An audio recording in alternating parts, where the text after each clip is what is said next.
సేవకులు ఉదయ్ గారికి, వారితో పాటు సహకారులుగా ఉండి ఈ యొక్క బైబిల్ తరగతులు నిర్వహించినందుకు కారణమైనటువంటి వారందరికీ మా కుటుంబం తరఫున, మా స్థానిక క్రీస్తు వారి సంఘం తరఫున ప్రత్యేకమైనటువంటి వందనాలు తెలియజేసుకుంటూ ఈ దినాన్న ఒక సంగతిని ఆలోచన, క్రొత్త నిబంధన ఆరాధన. సహోదరులు ఆరాధన అనే దానికి అర్థాన్ని చెప్పి ముగించారు. ఆరాధన అనే పదానికి అర్థాన్ని వివరించారు. ఆరాధన అనే పదము వాక్యానుసారంలో ఒక అర్థాన్ని ఇస్తుంది, పదాన్ని బట్టి ఒక అర్థం వస్తుంది. ఆరాధన అంటే మనం ఎవరినైనా అమితముగా అభిమానించినటువంటి వారిని లేదా గౌరవించినటువంటి వారిని కూడా ఆ ఆరాధన అనే విధానానికి పాత్రలు అవుతూ ఉంటారు. కనుక ఆరాధన అనే దాని గురించి మాట్లాడేటప్పుడు సహోదరులు మొట్టమొదటి ధర్మశాస్త్ర కాలంలో దానికి ఉన్నటువంటి టెన్సెస్ చెప్పారు. హిబ్రూలు ఏమన్నారంటే షక అనే పదం నుంచి తర్జుమా చేయబడింది.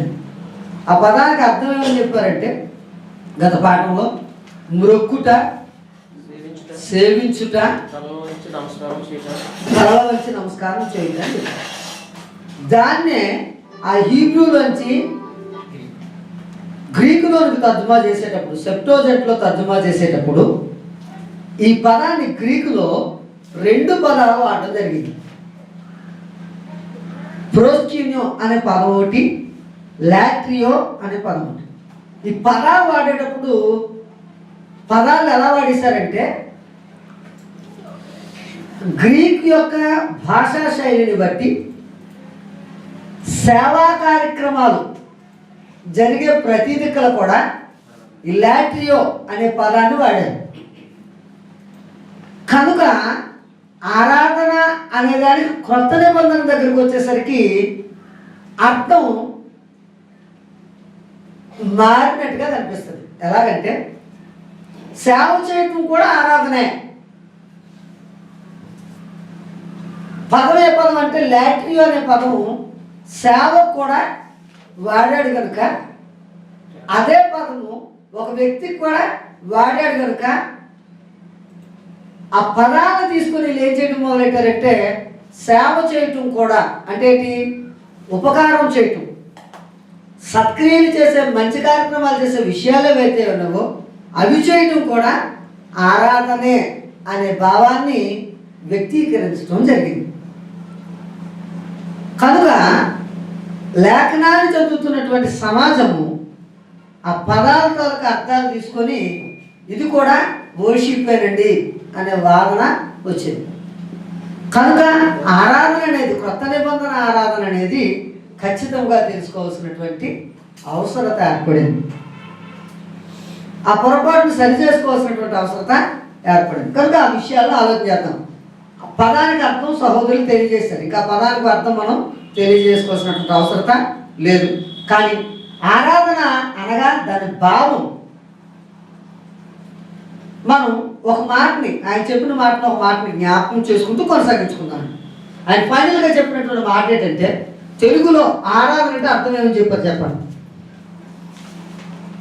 మీ అందరి దగ్గర నోట్స్లు ఉన్నాయి, ఇంటికెళ్ళి చెక్ చేసుకున్నారని నేను అనుకుంటాను. అంటే మీ బ్రెయిన్లోకి ఎక్కియాలి ఆయన చెప్పినప్పుడే. తెలుగులో ఆరాధన అనే దానికి అర్థం ఏం చెప్పారండి ఆయన ఫైనల్గా అంటే అలా చెప్పలేదండి, అది పదానికి అర్థం చెప్పాడు. అసలు దాని ఎక్స్ప్రెషన్ ఏంటండి, ఆరాధన అనే దాని యొక్క ఎక్స్ప్రెషన్ ఏంటి, ఏ విధంగా అనుకుంటాను ఆరాధన చేసేటప్పుడు, అసలు దాని అర్థం అదండి. ఆరాధన అంటే దేవుని యొక్క విలువను లేదా ఆయన యొక్క యోగ్యతను బయలుపరిచేదిగా ఉండాలా అని చెప్పాడు. అది ఫైనల్ ఆ పాఠం యొక్క ముఖ్య ఉద్దేశం కదా. దాని నుంచి ఇప్పుడు వెళ్దాం. దేవుని యొక్క యోగ్యత లేక అర్హతను బయలుపరిచేది లేక బయలుపరిచేది మరియు మరియు తెలియజేసేది.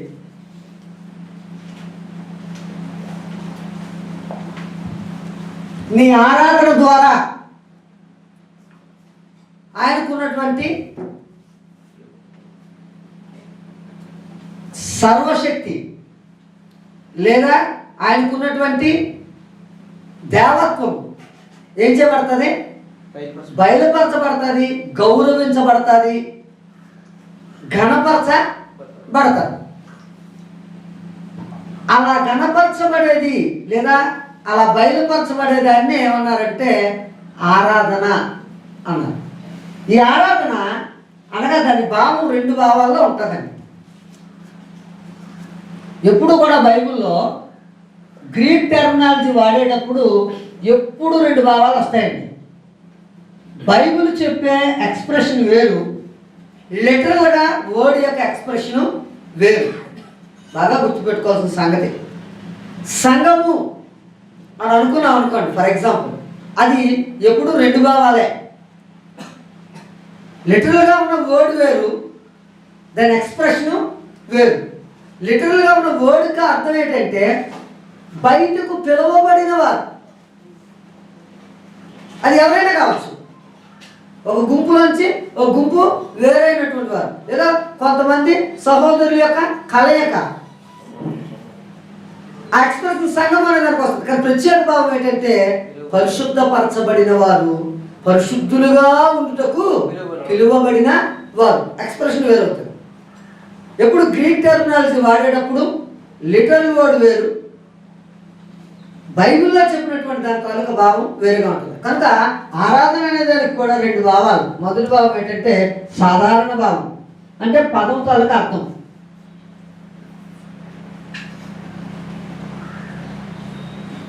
రెండు ప్రత్యేక భావం. ఇప్పుడు ఆరాధన అనేది నువ్వు ఏ ఎక్స్ప్రెషన్లో చేస్తావు? ఈ ఎక్స్ప్రెషన్లోనా ఈ ఎక్స్ప్రెషన్లోనా? ఈ భావంలో చేస్తే వాక్యానుసారము, ఈ భావంలో చేస్తే లోకానుసారం. కనుక ఈ ఎక్స్ప్రెషన్ ఏంటి? ఈ ఎక్స్ప్రెషన్ బైబిల్లో ఉంది, బాగుంది. ఇది బైబిల్లో ఉంది. ఈ రెండింటిని ఫైండ్ అవుట్ చేసి తెలుసుకోవాల్సినటువంటి బాధ్యత మనకుంది. కారణం ఏంటంటే ఈ 2 కలిపి చేసేదైతే ఆరాధన కాదు. ఇక్కడ చూద్దామండి. సాధారణ భావంలో సహోదరుని వాక్యాన్ని ముందుగానే తెలియజేశారు. కీర్తనాకారుడు రాసినటువంటి 45వ కీర్తన 1-2 వచనాలు చూద్దామండి.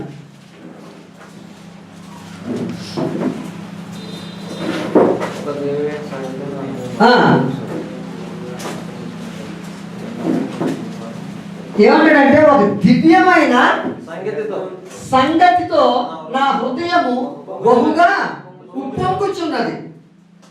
ఇంపార్టెంట్ విషయం ఏంటంటే హృదయము ఉప్పొంగుట.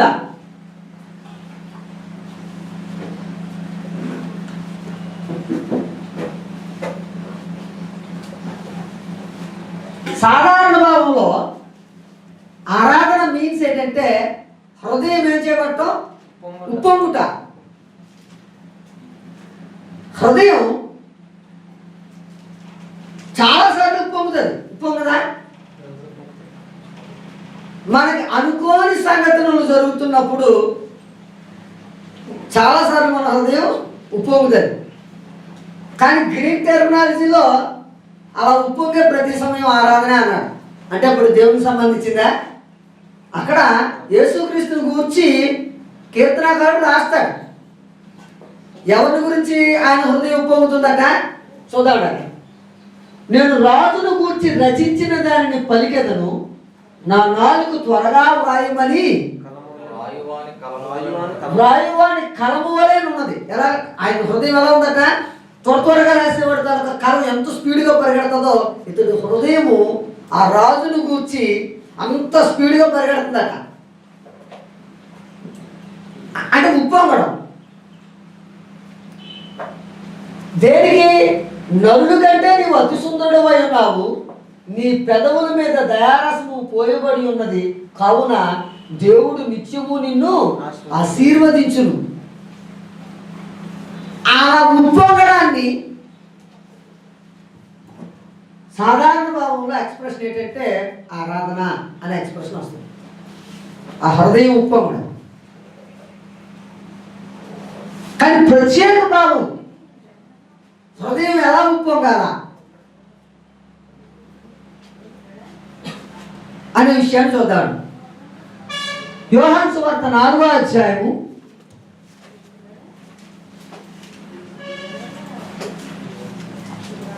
20వ వచనం నుంచి 24వ వచనం వరకు ఉన్నటువంటి సందర్భం. అలాగనే అపోస్తుల కార్యాలు 2వ అధ్యాయము 42 నుంచి 47 వరకు ఉన్నటువంటి సందర్భము. ఎఫెసీయులకు రాసినటువంటి పత్రిక 5వ అధ్యాయము 19వ వచనాన్ని ఒకసారి చూద్దామండి. ఇది చూద్దామండి. ఎఫెసీ పత్రిక 5వ అధ్యాయం 19వ వచనం.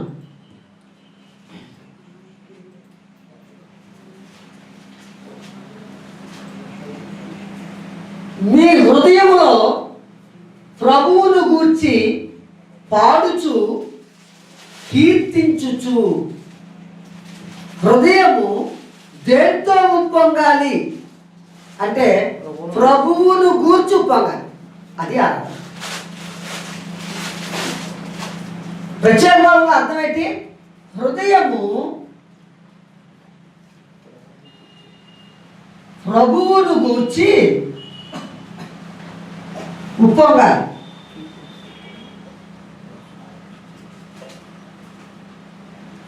ఉప్పొంగినప్పుడు ఆయన యోగ్యతను బయలుపరుస్తుంది, ఆయన అర్హతను బయలుపరుస్తుంది, ఆయన యొక్క సర్వశక్తిత్వాన్ని తెలియజేస్తుంది. నా దేవుడు ఇంత గొప్పోడు, ఆయన్ని కీర్తించాలా, ఆయన్ని మహిమపరచాలా, ఆయన్ని కొనియాడాలా, ఆయన యొక్క శక్తిని తెలియచేయాలా అని తెలియజేసేది ప్రత్యేక భావంలో.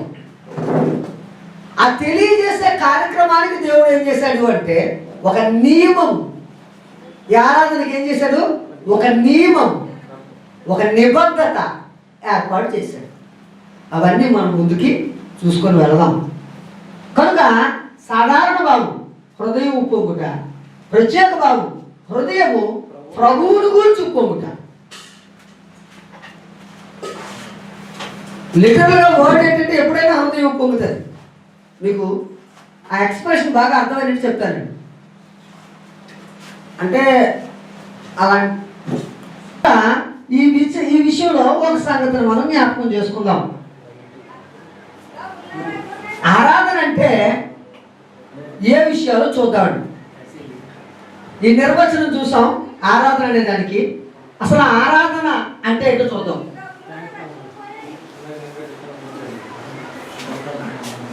ఆరాధన ఒకటి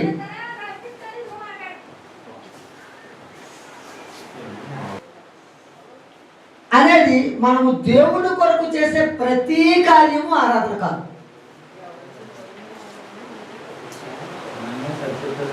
మనము దేవుని కొరకు చేసే ప్రతి కార్యము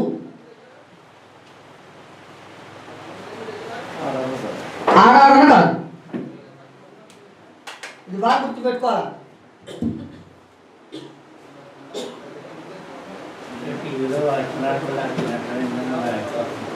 మనం దేవుడి కొరకు చేసే ప్రతి కార్యం ఆరాధన కాదు. కానీ ప్రజలకు మాత్రం ఇది బుర్రలోకి ఎక్కిపోయింది. అవునా కాదు? మీకు ఎగ్జాంపుల్ చెప్తాను. జ్యోతిబాబు గారు వచ్చారో లేకపోతే బ్రదర్ తాలూకా బ్రదర్ నాతో వచ్చారో ఒకసారి జగన్పేట వచ్చారు. మేము ఆ రోజు ఫ్రూట్స్ కొనడానికి వెళ్ళాం. ఆ ఫ్రూట్స్ కొనడానికి వెళ్ళినప్పుడు ఆయన అంటాడు, మీరు ఎవరైనా అన్నాడు. మేము బ్రదర్ చెప్పారు, ఈయన బైబిల్ బోధకులు అండి, ఒక ఫ్రూట్ ఇవ్వండి అంటే ఆయన అంటాడు, అలా కాదండి మేము మొక్కుకున్నాం 650 మంది భోజనం ఎడిసాడట. అదే ఆరాధన అంట. వీళ్ళు అన్నయ్య గారేనండి, ఆయనే ఇద్దరు నిల్చున్నాం. ఆయనతో ఆయన చెప్తారు, మేము ఒక చర్చికి భోజనాలు పెట్టామండి. ఎంతమంది తెలుసా? 650 మందికి భోజనాలు పెట్టాం. అంటే ఇప్పుడు ఈ ఫ్రూట్ ఇవ్వడానికి అవదని నేను ఏదైతే మొక్కుకున్నానో మొక్కుబడి అయిపోయింది, ఆరాధన అయిపోయింది. వాళ్ళ ఎక్స్ప్రెషన్ అది. మనము దేవుని కొరకు చేసే ప్రతి కార్యం ఆరాధన. ఫర్ ఎగ్జాంపుల్ ఇక్కడ వంటలు చేస్తున్నారు సహోదరులు అందరూ, ఆరాధన. మేము దేవుడి కొరకు మంచి పని చేస్తున్నాం అంటే ఆరాధన చేస్తున్నాం. మరి దేవుడికి అన్ని కావాల్సిన ఏర్పాటు చేసేస్తాం, ఆరాధన కాదు. ఆరాధన అనే దాని ఎక్స్ప్రెషన్ వేరు. ఉదాహరణకు చూద్దాం. తూర్పు దేశపు జ్ఞానులు ఉన్నారు.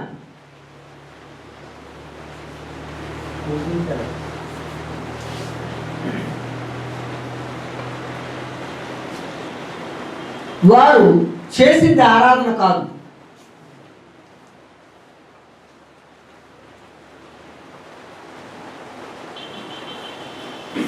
తూర్పు దేశపు జ్ఞానులు చేసింది ఆరాధన కాదు, కానీ వాళ్ళు మొక్కారు. అక్కడ ఆరాధన అనే ఎక్స్ప్రెషన్ వస్తుంది బైబిల్లో.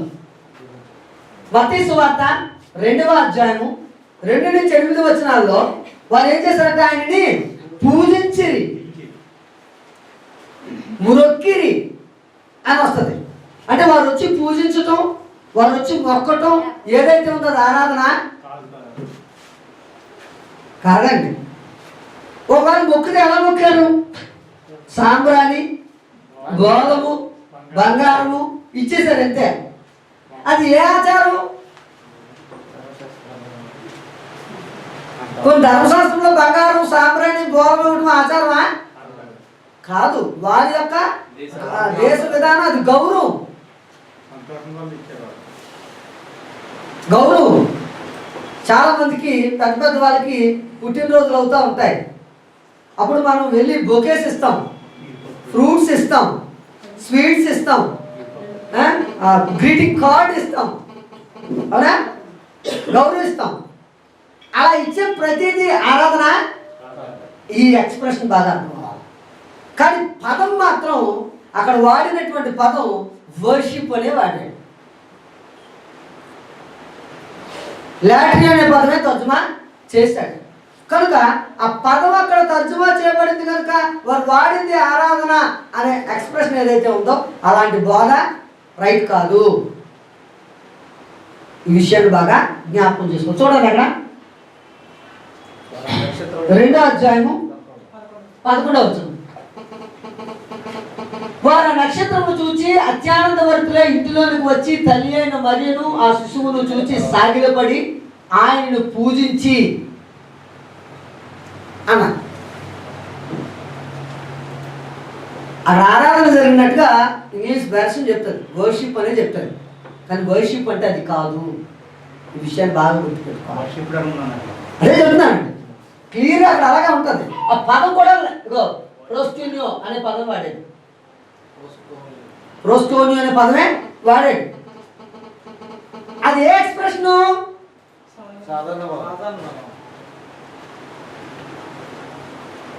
ఈ రూల్ కాదు అనే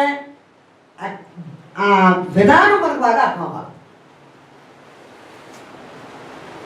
పదం వాడేటప్పుడు దాని లిటరల్ మీనింగ్, స్పిరిచువల్ మీనింగ్ చాలా అద్భుతంగా మనం గ్రహించగలిగి ఉండాలి.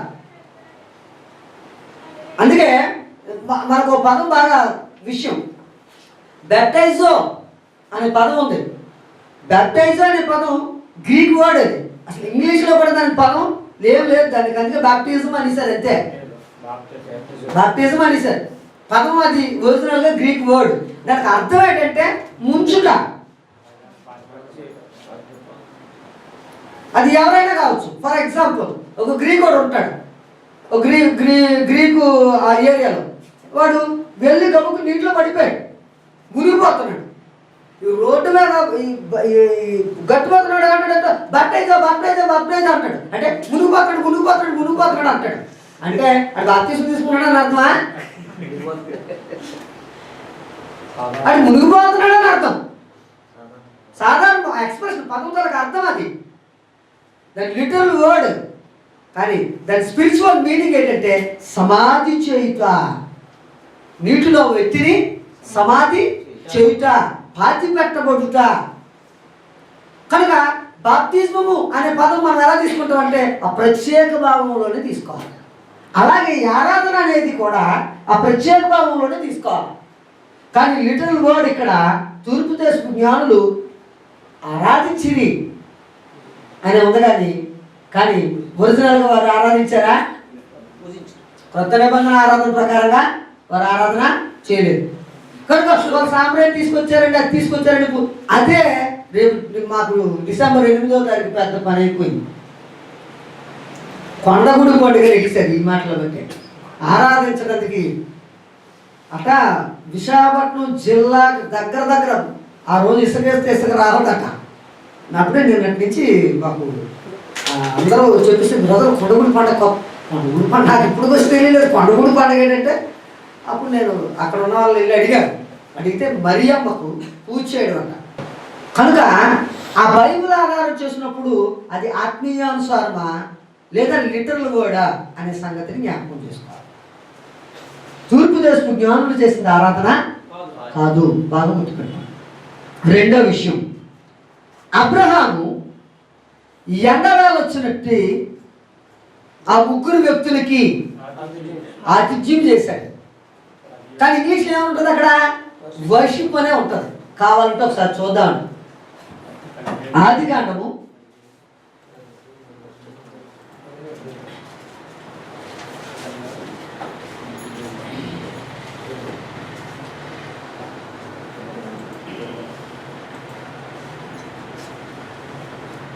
'ఎవరిచ్చాడు కదా తల వంచి నమస్కారము చేసి అని ఉంటుందండి.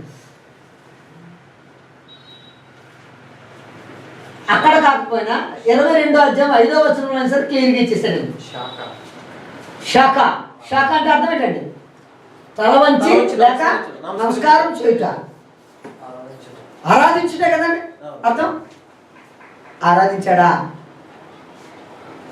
అంటే ఈ ఆతిథ్యం చేసే కార్యక్రమం ఏదైతే వచ్చిందో ఆ కార్యక్రమం ఆరాధించటమే కదా బైబిల్ బోధించింది.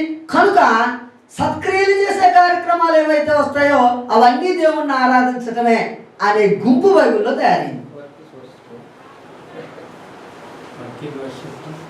మీకు అర్థమైందండి ఇప్పుడు? అంటే బైబిల్లో ఉన్నటువంటి ఆ పదాలని తప్పుగా ఎలా ఇంటర్ప్రెట్ చేసుకుంటున్నారో. అక్కడ పదం ఆడనేటువంటి పదం షకానే, వర్షిప్ అనే పదమే. కానీ ఆయన చేసింది వర్షిప్ అంటే కాదు, ఆతిథ్యం. కనుక ఆలోచన చేసుకోవాలి. అర్థమైందండి? కనుక రెండో ఉదాహరణ,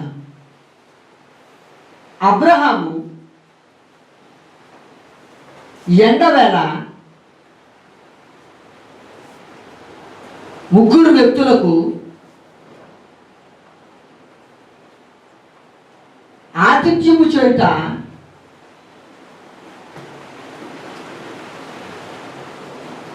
ఆరాధన కాదు.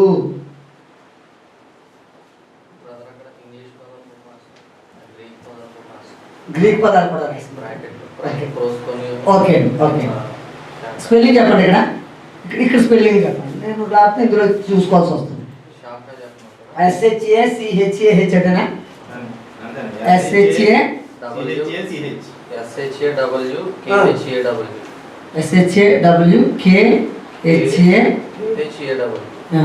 ఓకే.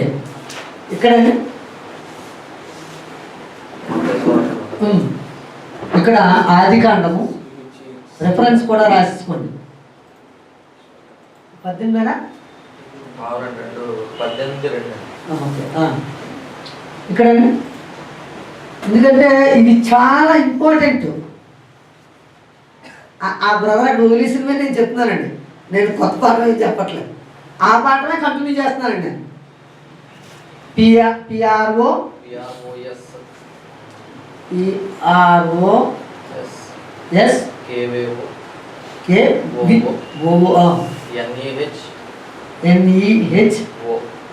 ఓకే, మత్తయి సువార్త 2. ఎందుకంటే ఈ పదాలు వాడారు అని చెప్పి ఆరాధించారనే అర్థం రాదు. ఈ విషయాన్ని బాగా గుర్తుపెట్టుకోవాలి. అందుకే ప్రత్యేక భావంలో ఆరాధనకి నియమం ఏంటి అంటే ఒక నియమం ఉంది. ఆ నియమం ఏంటంటే అపోస్తుల కార్యాలు 2వ అధ్యాయము 42 నుంచి 47, అక్కడి నుంచి నియమం స్టార్ట్ అయిపోయింది.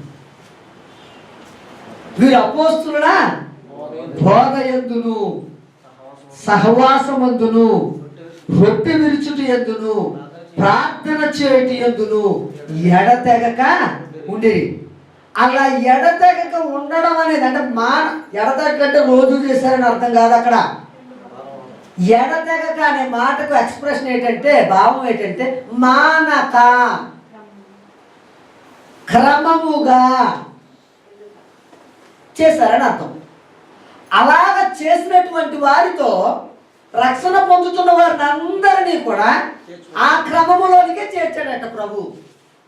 రక్షణ పొందుతున్న వారిని అనుదినము వారితో చేర్చుచుండేది. ఆ క్రమములోనికి, ఆ ఆరాధనలోనికి వారితో మిగతా వారిని అందరినీ చేర్చాడట. అక్కడి నుంచి స్టార్ట్ అయింది ఆరాధన క్రమం. ఈ విషయాలు బాగా జ్ఞాపకం చేసుకోవాలి. తర్వాత విషయాన్ని చూద్దాం.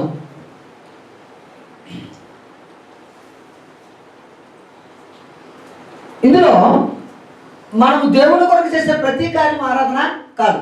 రోమిలకు రాసినటువంటి పత్రిక 12వ అధ్యాయం దీన్ని లాట్రియో అనే పదం తర్జుమా చేశాడు. 12వ అధ్యాయము 1వ వచనాన్ని ఒకసారి చూడండి బ్రదర్. పరిశుద్ధమును దేవునికి అనుకూలమునైన సజీవ యాగముగా మీ శరీరములను సమర్పించుకొనుడి. దేవుని వాత్సల్యమును బట్టి మిమ్మల్ని బతిమాలుకుంటున్నాను. ఇట్టి సేవ మీకు యుక్తమైనది అన్నాడు కదా. ఇట్టి సేవ అనే పదం దగ్గరకు వచ్చేసరికి ఆ సేవ అనే పదాన్ని గ్రీకులో లాట్రియో అని తర్జుమా చేశాడు.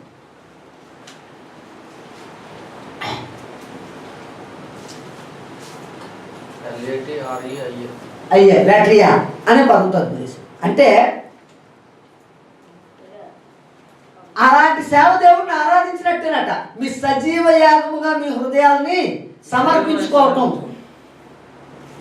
అనేది ఆరాధనే అనేసాడు. ఏ ఉద్దేశంతో అన్నాడు ఆ పదం అంటే, ఒక వ్యక్తి ఆరాధనకు కూడుకున్నప్పుడు తన మనసు, శరీరము అంతా ఒకే ఆధీనంలోకి రావాలి. అది దాని ఎక్స్ప్రెషన్. నువ్వు ఎలా సమర్పించుకోవాలనుకుంటే నీ బాడీ మొత్తం, నీ మనసు మొత్తం అక్కడ కేంద్రం అయిపోవాలి. కానీ మనకు అలా జరగదండి.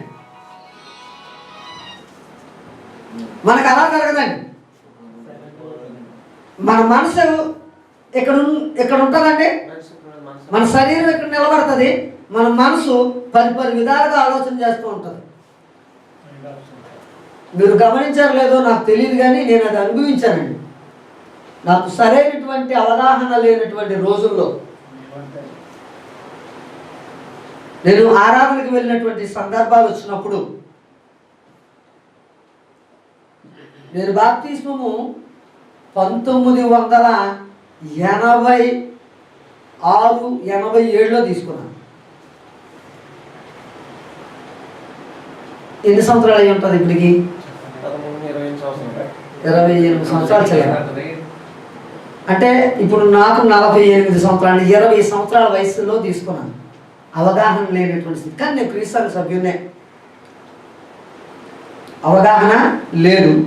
అప్పుడు నేను ఆరాధన కూడుకునేటప్పుడు నా మనసు ఆరాధన మీద ఎప్పుడు ఉండేది కాదు. ఇది వాస్తవం. నా శరీరం మాత్రమే ఉండేది. సండే కనుక నేను ఆరాధనిస్తూ వేరే విధంగా ఆలోచించుకునేవాడు. కానీ నేను అనుభవించింది మీకు ఓపెన్గా చెప్పాను, అది తప్పు. సజీవ యాగముగా మిమ్మల్ని మీరు దేవునికి అర్పించుకోవటం అనేది ఏదైతే ఉందో అది చాలా గొప్పది, ఆ సేవ గొప్పది అనే పదాన్ని వర్షిప్ అని తర్జుమా చేశాడు. కనుక సేవ అనే పదం వచ్చేటప్పుడు చాలా జాగ్రత్తగా గుర్తుపెట్టుకోవాలి. ఈ పదాలు వాడేటప్పుడు చాలా జాగ్రత్తగా అర్థం చేసుకోవాలి. అర్థమైందండి? అంటే ఇలా చేసేది కాదు. రెండోది ఏంటంటే ఇందులో రెండో పాయింట్, నోట్లో రెండో పాయింట్, ఆరాధన అనేది అర్థరహితమైన ఉద్రేకముతో కూడినది కాదు.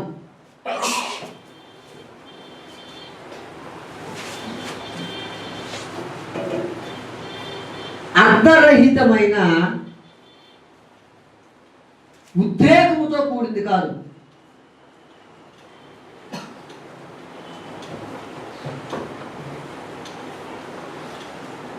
ఏమైందంటే ఇప్పుడు ఆరాధన ఉద్రేకం అయిపోయింది. మీరు గమనించారు లేదో, డ్రమ్ము సౌండ్ పెరుగుతుంటే ఉద్రేకం పెరిగిపోతుంటుంది, డ్రమ్ము సౌండ్ తగ్గిపోతుంటే ఉద్రేకం చల్లబడిపోతుంటుంది. ఉద్రేకంతో కూడింది కాదు ఆరాధన. ఉద్రేకమా? ఆలోచితం. నువ్వు ఎవరి గురించి బయలుపరుస్తున్నావు? ఆ యోగ్యత కలిగినటువంటి వ్యక్తికి నువ్వెలా మహిమపరుస్తున్నావు, నువ్వెలా కనపరుస్తున్నావు, నువ్వెలా మహిమపరుస్తున్నావు అనేది ఆలోచితంగా చేసే తప్ప ఉద్రేకంతో కూడుకున్నటువంటిది ఆరాధన కాదు అనే సత్యాన్ని పౌలు గారు మాట్లాడారండి. కొరింథీయులకు రాసినటువంటి మొదటి పత్రిక 14వ అధ్యాయంలో ఒకసారి చూద్దామండి. 15-16 వచనాలు చూద్దాం.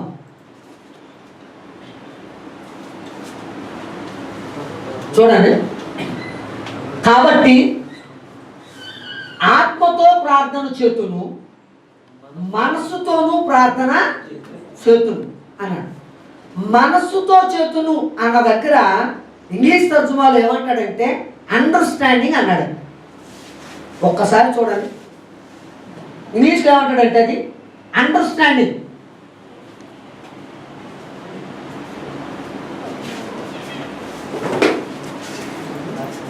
అలాగే ఆత్మతో ప్రార్థన చేతును, మనసుతోనూ ప్రార్థన చేతును అన్న దగ్గర అండర్స్టాండింగ్.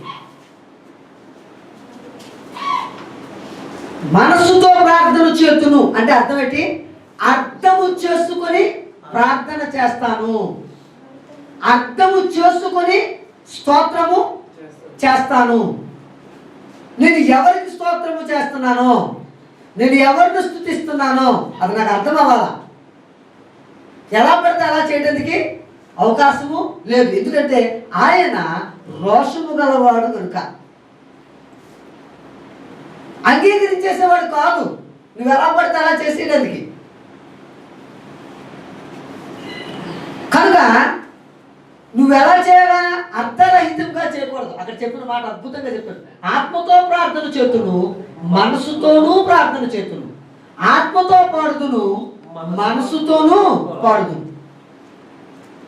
కనుక ఆరాధన అనేది ఎప్పుడు అర్థరహితంగా చేసి ఉద్రేకంగా చేసేదా, ఆలోచితంగా చేసేదా? ఆలోచితంగా చేసేది. ఎలా పడితే అలా చేసేది కాదు. కనుక నీ ఇష్టానుసారంగా పాటలు పాడడానికి లేదు. కనుక ఆరాధించేటప్పుడు, ఆయనకు స్తోత్రం చేసేటప్పుడు, ఆయనకు పాడేటప్పుడు అర్థము చేసుకొని పాడాలా, అర్థము చేసుకొని ఆరాధించాలా. నువ్వు ఆరాధిస్తున్నటువంటి వ్యక్తి ఏం చెప్పాడు, నువ్వేం చేస్తున్నావు అనేది అర్థం అవ్వాలా.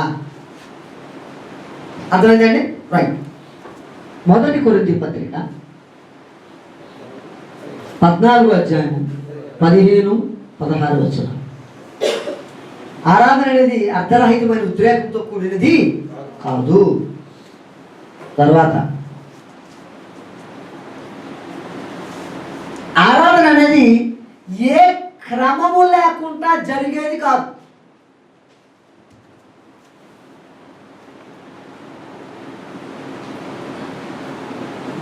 ఆరాధన అనేది ఏ క్రమము లేకుండా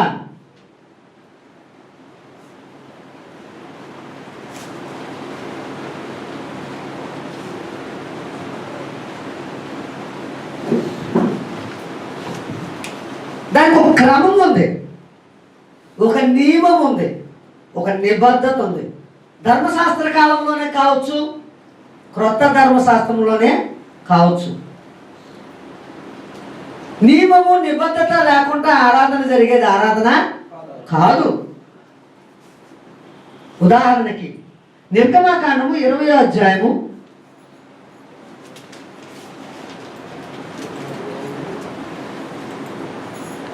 8-9 వచనాలు. విశ్రాంతి దినమును పరిశుద్ధముగా ఆచరించుచు జ్ఞాపకం ఉంచుకొనుము. 6 దినములు నీవు కష్టపడి పనంతయు చేయవలను. 7వ దినమున నీ దేవుడైన యెహోవాకు విశ్రాంతి దినము, దానిలో నువ్వు ఏ పని చేయకూడదు. పాత నిబంధన కాలంలో ఒక నియమం, ఒక నిబద్ధత. అవునా? మరి క్రొత్త నిబంధన కాలంలోకి వచ్చేసరికి ఒక నియమము, ఒక నిబద్ధత ఎలా ఉంటుందో చూద్దాం. అపోస్తుల కార్యాలు 20వ అధ్యాయము 7వ వచనము ఒకసారి చూద్దాం. అపోస్తుల కార్యాలు 20వ అధ్యాయము 7వ వచనం. ఆదివారమున మేము రొట్టె విరుచుటకు కూడినప్పుడు, ఒక నిబద్ధత, ఒక నియమం. ఆదివారాన్న దేనికి కూర్చోవాలండి? రొట్టె విరుచుటకు కూడుకోవాలి. మరునాడు పౌలు వెళ్ళనై ఉండి వారితో ప్రసంగించుచు, అంటే రొట్టె విరవడానికి కూడుకున్నప్పుడు ఏం చేసుకోవాలా? బోధించుకోవాలా. 2 విషయాలు, ఒక నియమాన్ని చెప్పాయి. దీనికి ఏమని మొదలెట్టారంటే, వారు రొట్టె విరవడానికి కూడుకున్నారంటే ప్రతిరోజు రొట్టె విరిచేది అన్నారు. ఏంటంటే రొట్టె విరిచారు, వారు ఆస్తులన్నీ తీసుకొచ్చి అపోస్తుల దగ్గర పెట్టారు. కనుక ఆదివారం ఆయన ప్రసంగం చెప్తున్నప్పుడు భోజనం చేయాలి, కనుక ఆ భోజనం చేయడానికి అందరూ కూర్చున్నారు అన్నాడు. బోధన ఎలా మార్చేశారు? అలా మార్చేశారు. పోనీ అవునో కాదు చూద్దాం. అసలు ప్రభురాత్రి భోజనానికి,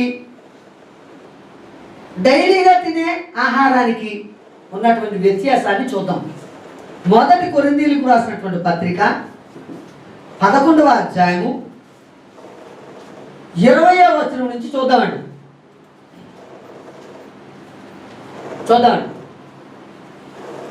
మీరందరూ కూడి వచ్చుచుండగా మీరు ప్రభువు రాత్రి భోజనము చేయటం అసాధ్యము కాదు, సాధ్యము కాదు.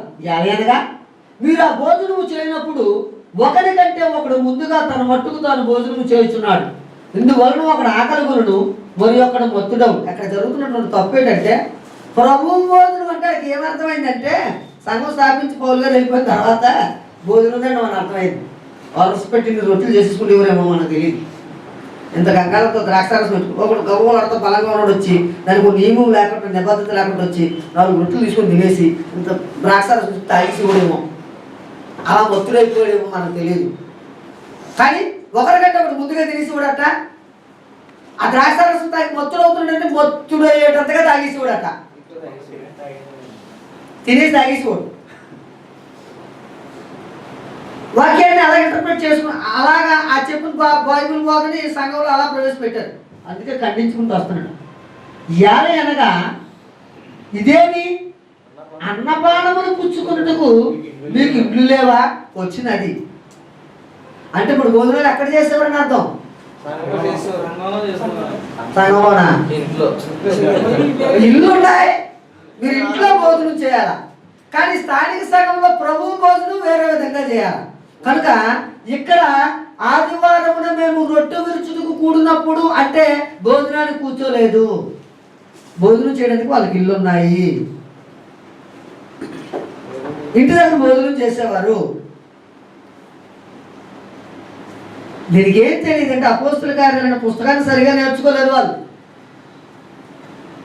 వారు స్థిరాస్తులన్నీ ఇంటింటా రొట్టె విరిచిటి అనే కార్యక్రమం ఏదైతే ఉందో అది ఎంతకాలం కొనసాగింది, ఎలా కొనసాగింది, అర్థం చేసుకోలేక.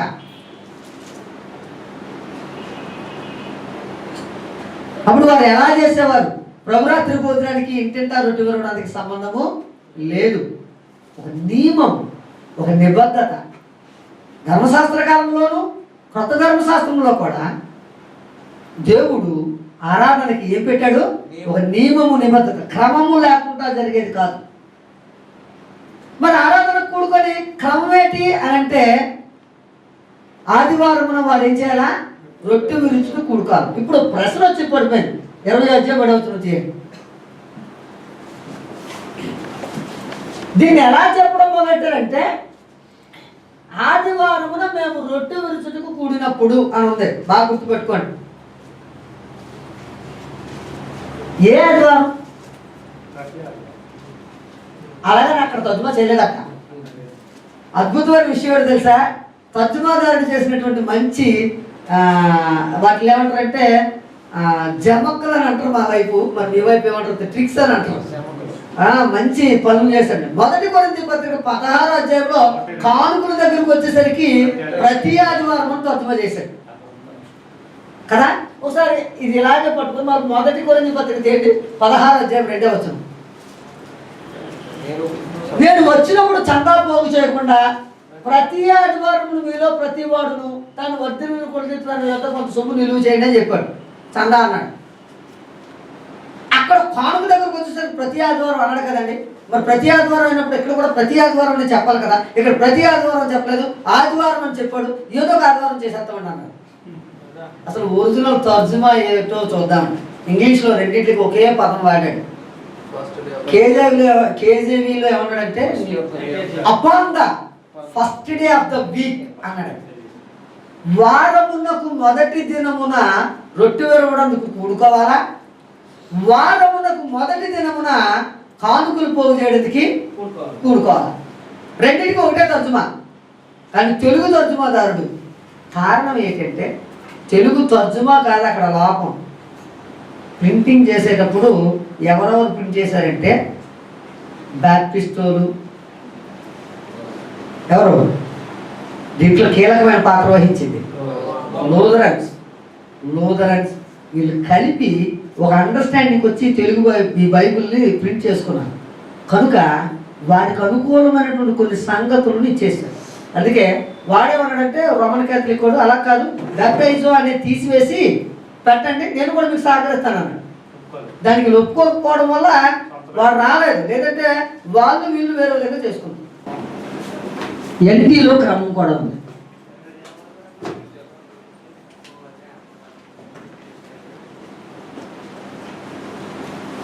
ఇప్పుడు పదాలు ఎలా తీసుకున్నారంటే, ప్రభు రాత్రి భోజనము బాగా గుర్తుపెట్టుకోవాలి. ఒక సందర్భం రాత్రి భోజనము అనటంలో అక్కడ ఒక ఎక్స్ప్రెషన్ ఉందండి. అంటే ఇది రాత్రులు చేయమనా దీని అర్థం? కొన్ని పగల చేయమని అంటే కాదు. ఆదివారం ఎప్పుడైనా మనం వీలు బట్టి చేస్తాం, మనం ఉదయం నుంచి ఇది వరకు. అక్కడ జరిగినటువంటి సందర్భం ఏంటంటే, ఈ ప్రభురాత్రి భోజనాన్ని శిష్యులకు ఏర్పాటు చేసినప్పుడు ఎందులోంచి ఏర్పాటు చేశాడు అనేది ముందు తెలుసుకోవాలి. పస్కా నుంచి. పస్కా ఎప్పుడు చేయాలా? సంవత్సరానికి ఒకసారి. పగలు చేయాలా, రాత్రి చేయాలా? రాత్రులే చేయాలి. ఆ పస్కాలోంచి తీసిచ్చాడు కనుక ఆ ఎక్స్ప్రెషన్ రాత్రి అన్నాడు తప్ప నువ్వు రాత్రి చేయమని కాదు అక్కడ అర్థం. బాగా గుర్తుపెట్టుకోవాల్సిన విషయం. కనుక ఒక సందర్భాన్ని బాగా గుర్తుపెట్టుకోవాలి. అపోస్తలుడికి ఏమని ఖండితంగా ఆజ్ఞాపించాడంటే, నేను మీకు ఏ ఏ సంగతులనైతే ఆజ్ఞాపించుతును వాటన్నిటినీ గైకొనమని వారికి బోధించుడి. కనుక అపోస్తలులు ఆ పదాన్ని, అబ్బాయి మీరు స్థానిక సంఘాల్లో ఇది రాత్రిపూట చేయండి అని ఎవరికైనా చెప్పారా? లేదండి. కనుక ఇది రాత్రి పగల అనేది అలాంటి డిస్కషన్ కాదు. అక్కడ చేసేటప్పుడు మాత్రం పస్కాలోంచి తీసుకొని ఇచ్చాడు కనుక అది రాత్రి సందర్భం వచ్చింది. ఈ విషయాన్ని బాగుంటుంది. రైట్, చూద్దాం. ఆరాధన అనేది ఏ క్రమం లేకుండా చేసేది కాదు. అందుకే ఇప్పుడు చూద్దాం.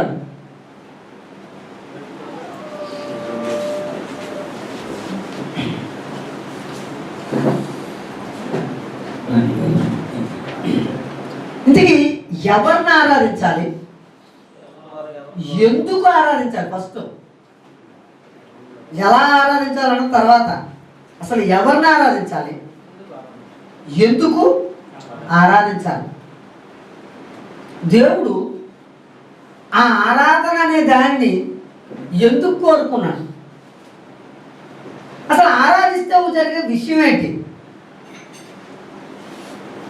ఒక అద్భుతమైనటువంటి విషయం ప్రభుదాస్ గారు తెలియజేశారు. ఆయనకి వందనాలే. ఎలా చెప్పాడంటే, నువ్వు ఎక్కడికి వెళ్తున్నావు అంటే ఆదివారం ఆరాధనకి వెళ్తున్నాను అని అనాలే కానీ చర్చికి వెళ్తున్నానని అనొద్దు. అంటే అసలు ఆ ఎక్స్ప్రెషన్ తెలుసండి మీకు? ఆయన ఆ మాట చెప్పినప్పుడు ఏ ఉద్దేశంతో చెప్పాడు తెలుసా? నువ్వు దేని కొరకైతే వెళ్తావు అదే చేస్తావు. నువ్వు ఆరాధనకి వెళ్ళడానికి వెళ్తే ఆరాధనే చేస్తావు. నువ్వు సంఘానికి వెళ్తే నలుగురు సహోదరులు కూర్చొని 4 ముచ్చట్లు అడుగుతూ పోతావు. కానీ నువ్వు ఎక్కడికి వెళ్తున్నావు అనే సంగతిని బాగా గుర్తుపెట్టుకో. నేను ఆదివారము ఆరాధనకే వెళ్తున్నాను, సంఘానికి, చర్చికి కాదు అనే ఎక్స్ప్రెషన్ ఏదైతే ఉందో అద్భుతం. ఆ వెళ్తున్న నువ్వు అసలు ఎందుకు వెళ్తున్నావు? ఆరాధించడానికి. ఎవరిని ఆరాధిస్తున్నావు? ఎందుకు ఆరాధిస్తున్నావు? ఆరాధనకు వచ్చే ప్రతిఫలం ఏంటి? అసలు ప్రతిఫలం పొందుతున్నావా? ఇది అవసరమా కదా? అప్పుడు ఆరాధనకి రైట్ టైంకి వెళ్ళి కూర్చుంటాం. ఎందుకంటే ఆ ప్రతిఫలం నీకు వచ్చేస్తుంది కనుక, నువ్వు పొందుకుంటావు కనుక. ఈ విషయాలను ఆలోచించాలి. ఇప్పుడు వరకు నేను చెప్పిన పాఠం, ఆయన చెప్పిన పాఠాన్ని మాత్రమే తీసుకొచ్చి ఆపారు. ఇప్పుడు పాఠాన్ని చూద్దాం. ఎవరిని ఆరాధించాలి, ఎందుకు ఆరాధించాలి? ఆరాధనలో, కొత్త నిబంధన ఆరాధనలో సెకండ్ పార్ట్, ఆరాధించాలి. ఎవరిని ఆరాధించాలి? ఓకే.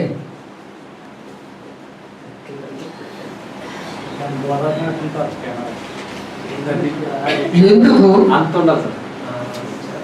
ఆరాధించాలి?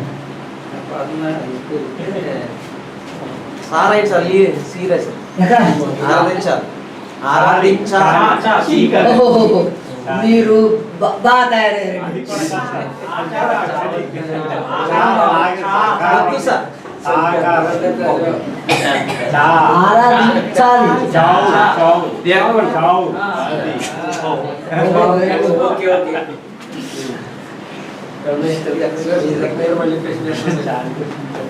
రెండు విషయాలు అందులో ఒక్కొక్కటి ఏంటంటే, మొదటిది అసలు ఎప్పుడు నెగిటివ్ సెన్స్ ముందు చూసి తర్వాత పాజిటివ్ సెన్స్ చూద్దాం.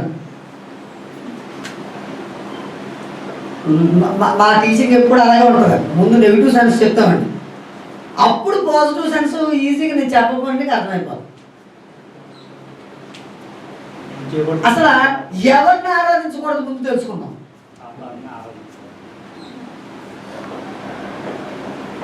ఎవరిని ఆరాధించకూడదు రెండో కోణంలో చెప్తున్నారు.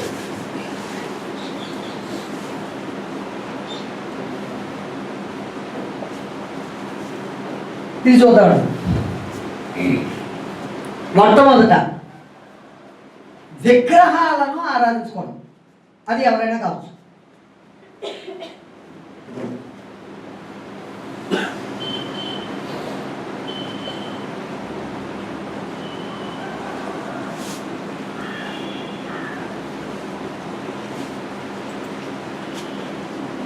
యేసు ప్రభు ఫోటోలు అయినటువంటి ఇల్లులు ఎన్ని ఉన్నాయండి ఇక్కడ కూర్చున్న వాళ్ళు?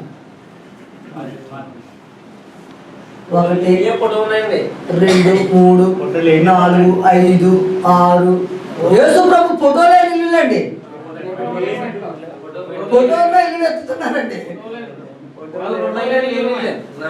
దాదాపు 30 మంది కూర్చుంటే 10 మంది ఉన్నారేమో. 20 మంది ఇంట్లో ఏమున్నాయండి? యేసు ప్రభు ఫోటోలు ఉన్నాయి. యేసు ప్రభునా? కాదు. అంటే దేవుణ్ణి ఏ రూపములోనైనా చేసుకోకూడదు. అది మనుషుల రూపం కావచ్చు, జంతువుల రూపం కావచ్చు, పక్షుల రూపం కావచ్చు, ఇంక ఏ రూపమైనా కావచ్చు.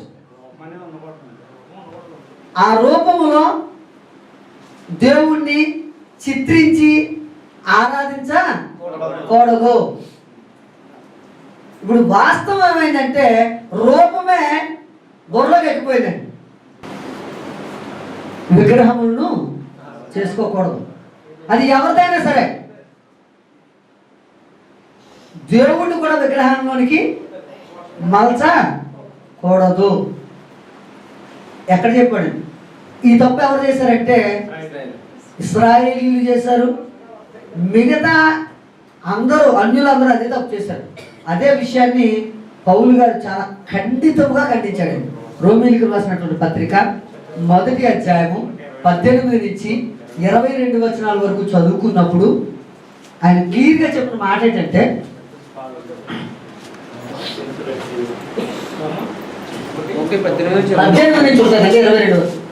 దుర్నీతి చేత సత్యమును అడ్డగించు మనుషులు అన్నాడండి. అలాంటి వారిని ఏమన్నాడు?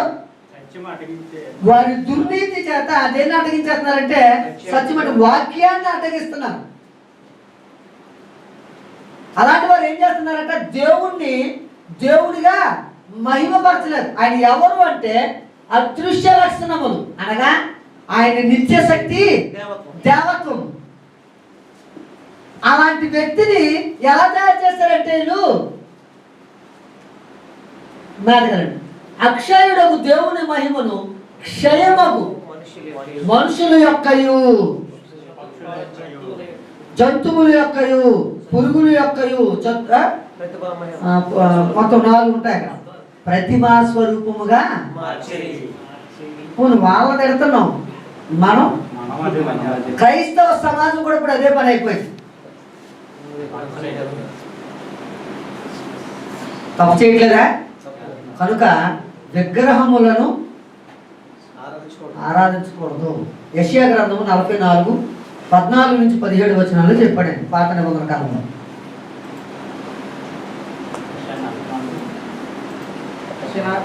44వ అధ్యాయం 14 నుంచి 17 వరకు రండి.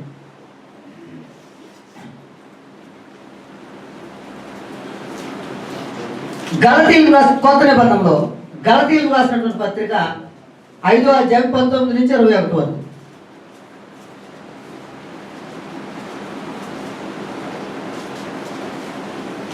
రెండు ఒకసారి చూద్దాం. 14 నుంచి 17 వచనాల వరకు. ఒకడు దేవదారు చెట్లు నరుకులను కూరుకులను, శ్మశాన వృక్షమును కానీ, సరళ వృక్షమును కానీ, సింధూర వృక్షమును కానీ, అడవ వృక్షములు ఏదో ఒక దాన్ని తీసుకును. ఒకడు చెట్టు నాటగా వర్షము దాన్ని పెంచును. ఒకడు పొయ్య కట్టెలను వాటిని ఉపయోగించును. వాటిలో కొంత తీసుకొని చలి కాచుకొను. నిప్పు రాజబట్టి రొట్టెలు కాల్చుకొను. ఒకడు తుండు తీసుకొని దానితో ఒక దేవతను చేసుకుని దానికి నమస్కారం చేయను. దానితో ఒక విగ్రహం చేసి దానికి సాగిలపడు. ఒక చెట్టు ముద్దుతో ఏ ఏ పరికరాలు చేయొచ్చు చెప్పండి. పొయ్యి కట్లు ఉపయోగించుకోవచ్చు. చలి కాల్చుకున్నాడట కట్లు ఉపయోగించుకొని. తర్వాత రొట్టెలు కాల్చుకుంటున్నాడట. తర్వాత ఏమో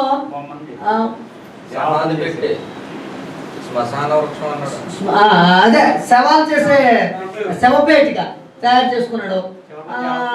ఇవన్నీ చేశాడు. ఇవన్నీ ఆయన ఉపయోగించుకునే థింగ్స్. దాంతోపాటు ఒక దేవత బొమ్మను కూడా తయారు చేశాడు. ఇప్పుడు విగ్రహం రూపంలో నువ్వు ఏం చేసినా, ఉదాహరణకి ఒక రాతితో చేసావు అనుకో, రాతితో బాత్రూమ్కి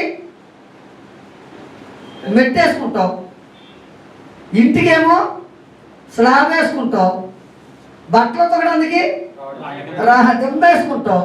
అదే రాతితోటి దేవుణ్ణి కూడా చేస్తావు. అది ఎవరైనా కావచ్చు. వాళ్ళు చేసేది ఒకలాగా, మనం చేసేది ఒకలాగా. చేయొచ్చా? దేవాది దేవుణ్ణి విగ్రహం రూపంలో మలచకూడదు. క్లియర్గా చెప్పాడు. ఎక్కడ?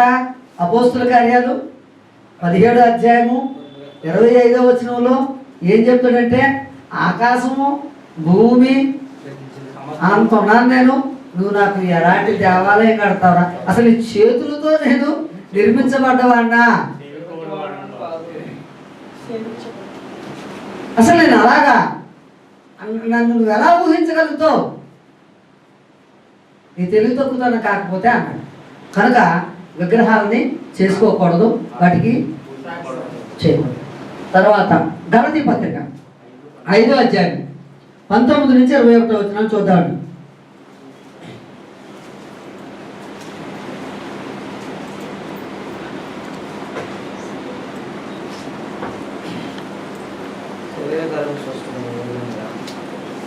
శరీర కార్యములు స్పష్టమై ఉన్నవి.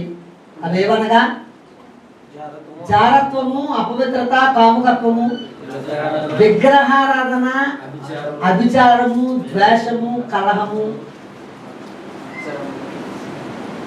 అని చెప్పుకుంటూ వాటి అర్థాలు చెప్పాడు. దాన్ని కింద చెప్పుకుంటూ వస్తానండి తర్వాత పాయింట్లో వాటికి అర్థాలు. విగ్రహారాధన కొత్త నిబంధనలో కూడా చేయొచ్చండి, పాత నిబంధనలను చేయకూడదు, కొత్త నిబంధనలను చేయకూడదు. బాగా అర్థమైంది. తర్వాత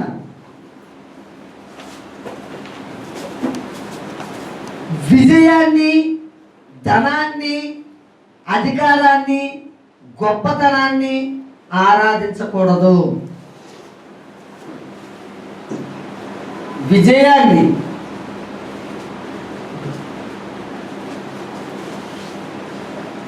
ధనాన్ని,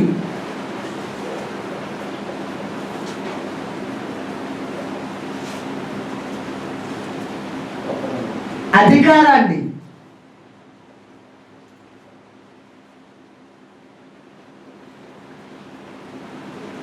గొప్పతనాన్ని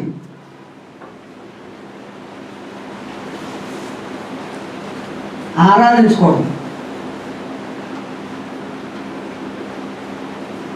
ఇవన్నీ మనకు తెలుసా అంటే తెలియకుండానే చేసే పనులు ఇవి. ఎలాగో చూద్దామండి. కొలస్సీలకు రాసినటువంటి పత్రిక 3వ అధ్యాయం 5వ వచనం.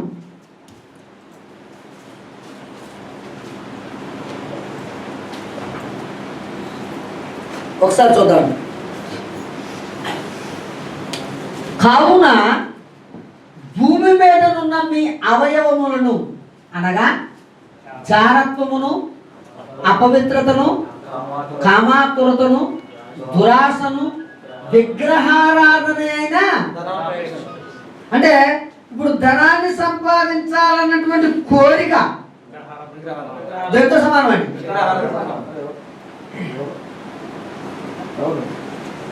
వాక్యానికి విరుద్ధమైనటువంటి పనులు చేసి ధనాన్ని సంపాదించడం.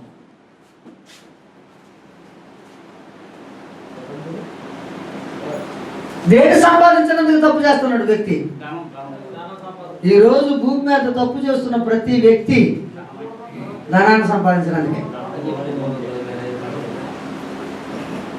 ఈ ధనాన్ని సంపాదించడం కోసం అబద్ధాలు మాట్లాడటం, ఈ ధనాన్ని సంపాదించడం కోసం ఒకరినొకరిని మోసం చేయటం, ధనాన్ని సంపాదించడం కోసమే ఇంకా సహోదరత్వాన్ని కూడా పోగొట్టుకోవడం. కనుక ఇది విగ్రహారాధన. అంటే నువ్వు దేన్నైతే అతిగా ఇష్టపడతావో అది దేవుని దృష్టిలో నీ హృదయంలో దేవుని పోయినట్టు ఒక పిక్చర్లో ఉండిపోయింది. దాన్ని పొందాలని కోరిక. ఉదాహరణకి నీకు ఒక ఎక్స్ప్రెషన్ ఉంటుంది, ఒక బ్రహ్మాండమైన ఇల్లు కట్టాలా, ఒక పిక్చర్ ఇల్లే కనబడుతుంది. ఏసీ బెడ్రూము, 3 బెడ్రూములు, ఏ ఇంటికి వెళ్ళా నీ ఇల్లే కనబడతాం. ఏ ఇంటికి వెళ్ళు నీ డ్రీమే ఉంటుంది. ఆ డ్రీమ్ ప్రాజెక్ట్ కోసం ఏమన్నా చేస్తావు. అందుకే అంటాడు మొదటి తిమోతి పత్రికలో, ధనము సంపాదించుకోవడానికి గురిలోను శిక్షలోను, ధనము సమస్త కీడులకు మూలము, దాన్ని సంపాదించుకోవడం కోసం ఏం చేయాలంటే గురిలోను శిక్షలోను పడిపోయారట. ఒక్కసారి ఆ చట్రంలో ఇరుక్కుంటే బయటకు రావడం చాలా కష్టం. ఒక్కసారి ఇరుక్కుంటే ఒక పెద్ద ఒక సామి చెప్పాడు, ఏమన్నాడంటే పులి మీద గుర్రం మీద స్వారీ చేయటం ఓకే, పులి మీద స్వారీ చేయకూడదు. కారణం తెలుసా? స్వారీ చేద్దామని పులి మీదకి ఎక్కితే నువ్వు చచ్చే వరకు దాని మీద కూర్చొని ఉండాలా. ఏమి దిగితే చచ్చిపోతావు, దిగితే చచ్చిపోతావు, ఆపినా చచ్చిపోతావు. నీ బతుకంతా ఇంకా సంతోషం ఉండదు, సుఖం ఉండదు, నిద్ర ఉండదు, ఏమి ఉండదు. అలాంటి వ్యవహారం అయిపోయింది ధనాన్ని సంపాదించడం కోసం ప్లాన్ చేస్తే. అందుకే అంటాడు, ఎవడైనా సుఖముగా బతకాలనుకుంటే ఆ రోజుకి అన్నవస్త్రములు గలవారమై తృప్తి కలిగి యుద్ధము అన్నాడు. ప్రతి క్రైస్తవుడు నేర్చుకోవాల్సింది ఏంటంటే తనకున్న దాంతో తృప్తి పడడం. ధనాన్ని అసలు సంపాదించవచ్చు, తర్వాత విజయాన్ని మీరేమనుకున్నా పర్వాలేదు కానీ చెప్పేస్తాను. ఒక వ్యక్తి ఎప్పుడు జయించిన వాడు అవుతాడండి. ఇప్పుడు నేను అన్నాను, నేను జయించేశానండి. ఎప్పుడు? అది ఎలా తెలుస్తుందండి? ప్రకటన గ్రంథం 2వ అధ్యాయం చివరి మాట అండి.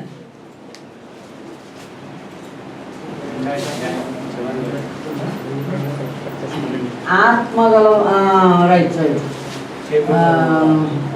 ఏమంటాడంటే జయించు వారికి నేను పరదేశంలో ఉన్న జీవవృక్ష ఫలాన్ని తిననిస్తాను అన్నాడు. జయించు వానికి దేవుడి పరదేశంలో ఉన్న జీవ వృక్ష ఫలములు భుజింప అంటే నువ్వు ఎప్పుడైతే పరదేశంలోనికి అడుగు పెట్టావో నువ్వేమైపోయినట్టు? జయించేసినట్టే. ఆ పరదేశంలోకి అడుగు పెట్టేటంత జీవితం ఉందా? ఉందండి, ఉండాలి అంతే. ఉందా అంటే దానికోసం ప్రయాస. ఆ పరదేశంలో అడుగు పెట్టేటంతగా భూమి మీద మనం మన శరీరాన్ని సాధకము చేసుకోవాలి. ఆ విజయాన్ని, అది విజయం అని చెప్పి నువ్వు ఉప్పొంగాల్సిన అవసరం లేదు. అలా ఉప్పొంగడం ఏదైతే ఉందో అది విగ్రహారాధనతో సమానం.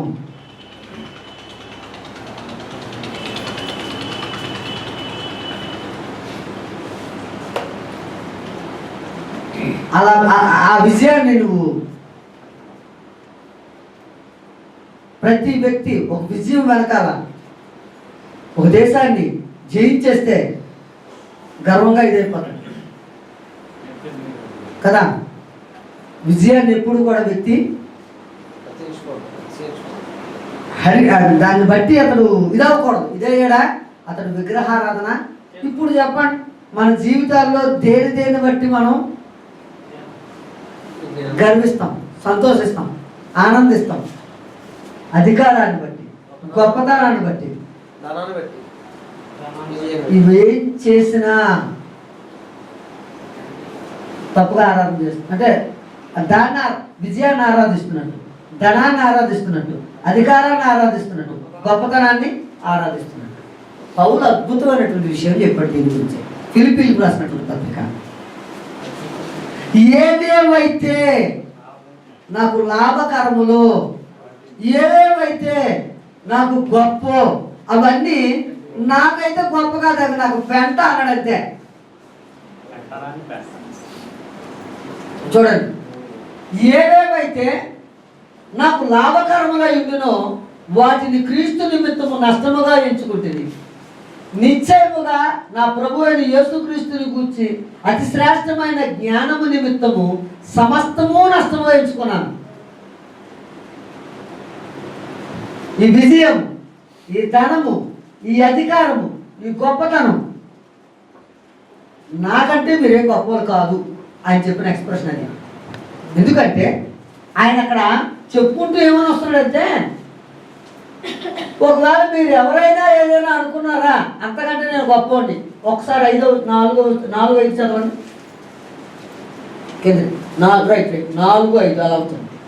కావలియునంటే నేను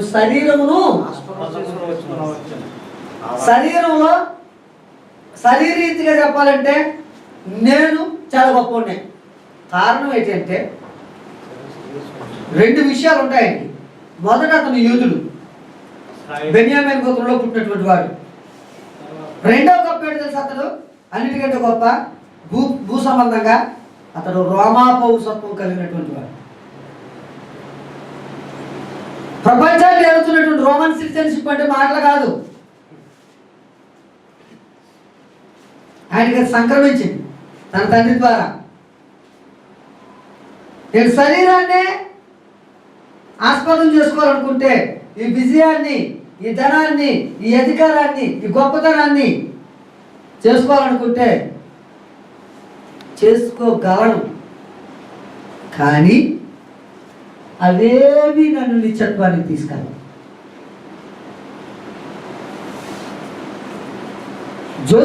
ఫ్లావియస్ జోసిఫస్ అనే ఆయన క్రైస్తవ చరిత్ర రాస్తూ ఆయన ఏం చెప్పాడంటే,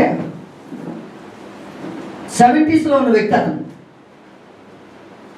మొదటి శతాబ్ద కాలం మనిషి. అతను అంటాడు, పౌలు గారితో చదువుకున్న వాళ్ళందరూ కూడా రోమ్ గవర్నమెంట్లో మంచి ఉద్యోగాలు చేశారట. టైటస్కి ఫ్లావియస్ జోసిఫస్ ఫ్రెండ్ అట, స్నేహితుడట. ఆయన చెప్తాడట, అరే బాబు యూదులు కొంతమందినైనా మిగిల్చు అంటే, ఈ టైటస్ చెప్తాడట ఆయనతోటి, రే వెళ్ళి మా అధికారానికి లొంగమని చెప్పరాను, వెళ్ళి వాళ్ళైనా బతుకుతారు, లేదంటే అందరినీ చంపి మరి ఒక ఆజ్ఞ వచ్చింది అంటే, ఫ్లావియస్ జోసిఫస్ వెళ్ళి చెప్పాడట, రే మీరు మీ సైనిక బలం తక్కువ, మీరు తిరుగుబాటు చేయకండి, వారికి అంతా బతుకుతామని అనండి, మీలో కొంతమంది అయినా బ్రతుకుతారన్నాడు. అప్పుడు 70లో కొంతమంది బతికారట యూదులు. రోమ్ గవర్నమెంట్లో అలాంటి ఇన్ఫ్లుయెన్స్ ఉన్నటువంటి వ్యక్తి ఫ్లావియస్ జోసిఫస్. అతని కంటే గొప్పవాడు అతను. ఒకవేళ అతను రోమ్లో ఉంటే, రోమ్ గవర్నమెంట్లో ఉంటే, అతను చదువును బట్టి, అతని తెగింపును బట్టి, అతనుకున్న జ్ఞానాన్ని బట్టి అంత గొప్పవాడు. కానీ ఆయన అంటాడు, ఏవేవైతే నాకు లాభకరములో వాటినన్నిటినీ క్రీస్తు విషయమై నష్టం. నాకు ఒకటే గోల్, నా గోల్ ఏంటంటే పరలోకమే నా గోల్.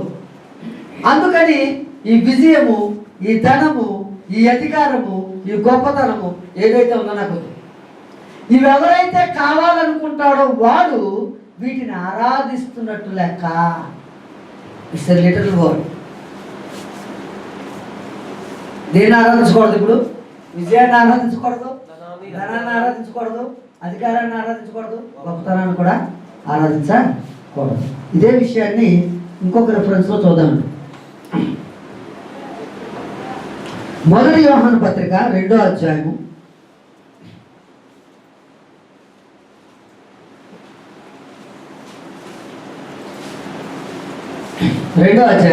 15-17 వచనాలండి.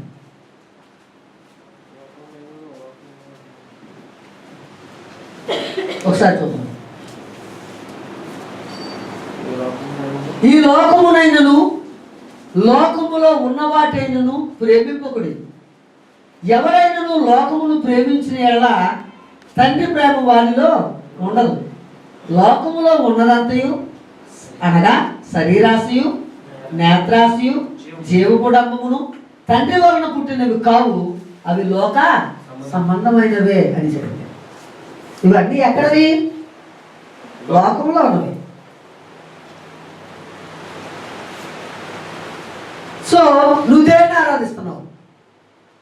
దేన్ని సంపాదించుకోవడానికి ప్రయత్నం చేస్తున్నావు? దేన్ని సంపాదించుకోవడం కోసం ప్రయత్నం చేస్తూ దేన్ని పోగొట్టుకుంటున్నావు? నీ ప్రయాస దేనికి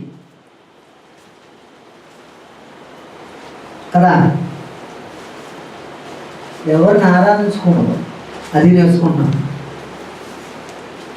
ధనాన్ని మనం ఎక్కువ అంటే మనలో ఉన్నటువంటి ఫస్ట్ విషయం ఏంటంటే ఈ విజయం ఇది ఇవి రెండు ఈ తక్కువగానే మనకి ఇది ఎక్కువ. అసలు ఈ ఆశ లేని వాళ్ళు ఎవరికి ఆశ లేదు కదా మనకి. అందరికీ అదే ఆశ.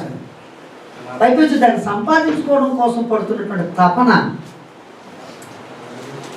ఎలా కనిపిస్తూ ఉంటుంది అంటే గొప్పగా అబద్ధాలు ఆడతామండి కదా. మన నోట్లోంచి ఎక్కువ అబద్ధాలు వస్తున్నాయంటే దేని గురించి వస్తాయంటే దీన్ని సంపాదించుకోవడం కోసం సులువుగా అబద్ధాలు ఆడతామండి. దీన్ని సంపాదించుకోవడం కోసం దీని మీద ఉన్నటువంటి అలాగ అబద్ధం ఆడుతున్నప్పుడల్లా దాన్ని మనం ఆరాధిస్తున్నట్లే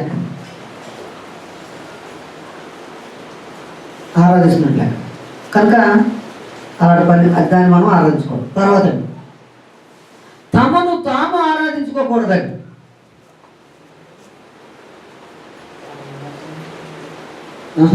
తమని తాము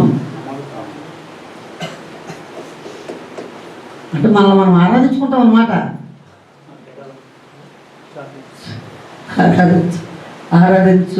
ఆరాధించకూడదు. మనం ఆరాధించుకుంటాం అన్నమాట. తెలియకుండా ఆరాధించుకుంటామేమో. చూద్దాం. మత్తయి సువార్త 16వ అధ్యాయం 24వ వచనం అండి.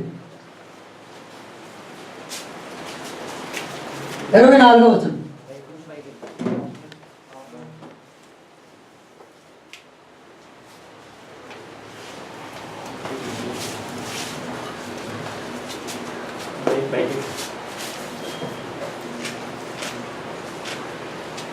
అప్పుడు యేసు తన శిష్యులను చూచి ఎవడైనను నన్ను వెంబడింప రాగోరిని ఎడల తన్ను తాను ఉపేక్షించుకొని తన సిలువనెత్తుకొని నన్ను అంటే ఎవరైతే యేసుక్రీస్తు యొక్క భారాన్ని తీసుకోవట్లేదో వాడు ఎవరినెవరు ఆరాధించుకుంటున్నట్లు లెక్క. నన్ను తానే అంటే నేను బతకాలి,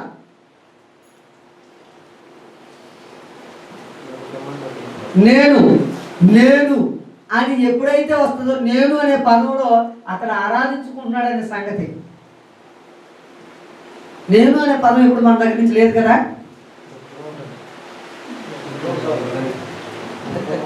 మనకు అర్థమైంది ఏంటంటే ఏది ఆరాధించకూడదంటే ఇది ఒక్కటే. కానీ నిన్ను నువ్వే ఆరాధించుకుంటున్నావు. అసలు శరీరము కేవలము అంటే ఇప్పుడు మనము నిష్ప్రయోజనం. కానీ శరీరాన్ని ఆస్పదం చేసుకుని నేను నన్ను నేనే ఆరాధించుకుంటాను.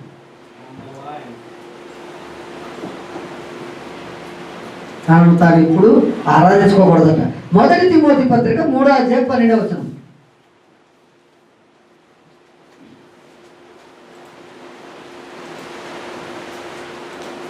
1 తిమోతి పత్రిక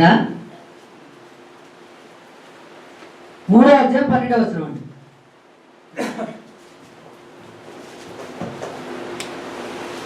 పరిచారకులు ఏకపత్ని పురుషులను తమ పిల్లలను తమ ఇంటి వారిని బాగుగా ఏలువారునై ఉండవలను. పరిచారకులై ఉండి ఆ పనిని బాగుగా నెరవేర్చిన వారు మంచి పదవిని సంపాదించుకొని క్రీస్తు యేసునందలి విశ్వాసమందు బహుధైర్యము గలవారగుదురు అన్నాడు. అంటే మనం సంఘంలో అసలు ఒక క్రైస్తవుడు ఎవరికి పరిచారు? ఇప్పుడు ఏ పని చేయాలి? అతడు దేవుని పని చేయాలి. తన్ను తాను ఆరాధించుకోకూడదు. ఆ ఎక్స్ప్రెషన్ ఇక్కడ అది. ఎవడైతే నన్ను వెంబడింపగోరుతాడో తన్ను తాను ఉపేక్షించుకుని అంటే తన ఏంటో తను ఈ లోకంలో ఏది గొప్ప అనుకున్నాడో ఇవన్నీ వదిలేసుకొని నా సిలువను ఎత్తుకొని నన్ను వెంబడించాలి. ఆ వెంబడించేవాడు ఎలా ఉండాలి, అది ఎక్స్ప్రెషన్. ఒకవేళ అలా కాకపోతే అతడు తనకు తానే ఆరాధించుకుంటున్నాడు, తను తానే ఉప్పొంగిపోతున్నాడు. ఆరాధించిన వాడు అక్కడ అర్థం ఏంటి? ఉప్పొంగుట. నేను ఇంత గొప్పవాడిని, నేను ఇంత గొప్పవాడిని, నేను ఎమ్మెల్యేని, నేను ఆడిని, నా ఊర్లో నా గొప్ప ఎంతో తెలుసా అంటాడు. ఈ ఊర్లో నీ గొప్ప అయితే అది ఊర్లో గొప్ప నేను పరలోకం తీసుకెళ్తుందా? ఉప్పొంగడం అంటే ఆరాధన అనే మాట అక్కడ ఏంటి? లిటరల్ వర్డ్, వర్షిప్ కాదు. కనుక విషయాలు గుర్తుపెట్టుకోండి. మనల్ని మనం ఆరాధించుకునే వారము కాదు. తర్వాత విషయం, ఇతర మానవాళిని ఆరాధించరాదు. ఇతర మనుషులను మనం బాగా ఆరాధిస్తాము.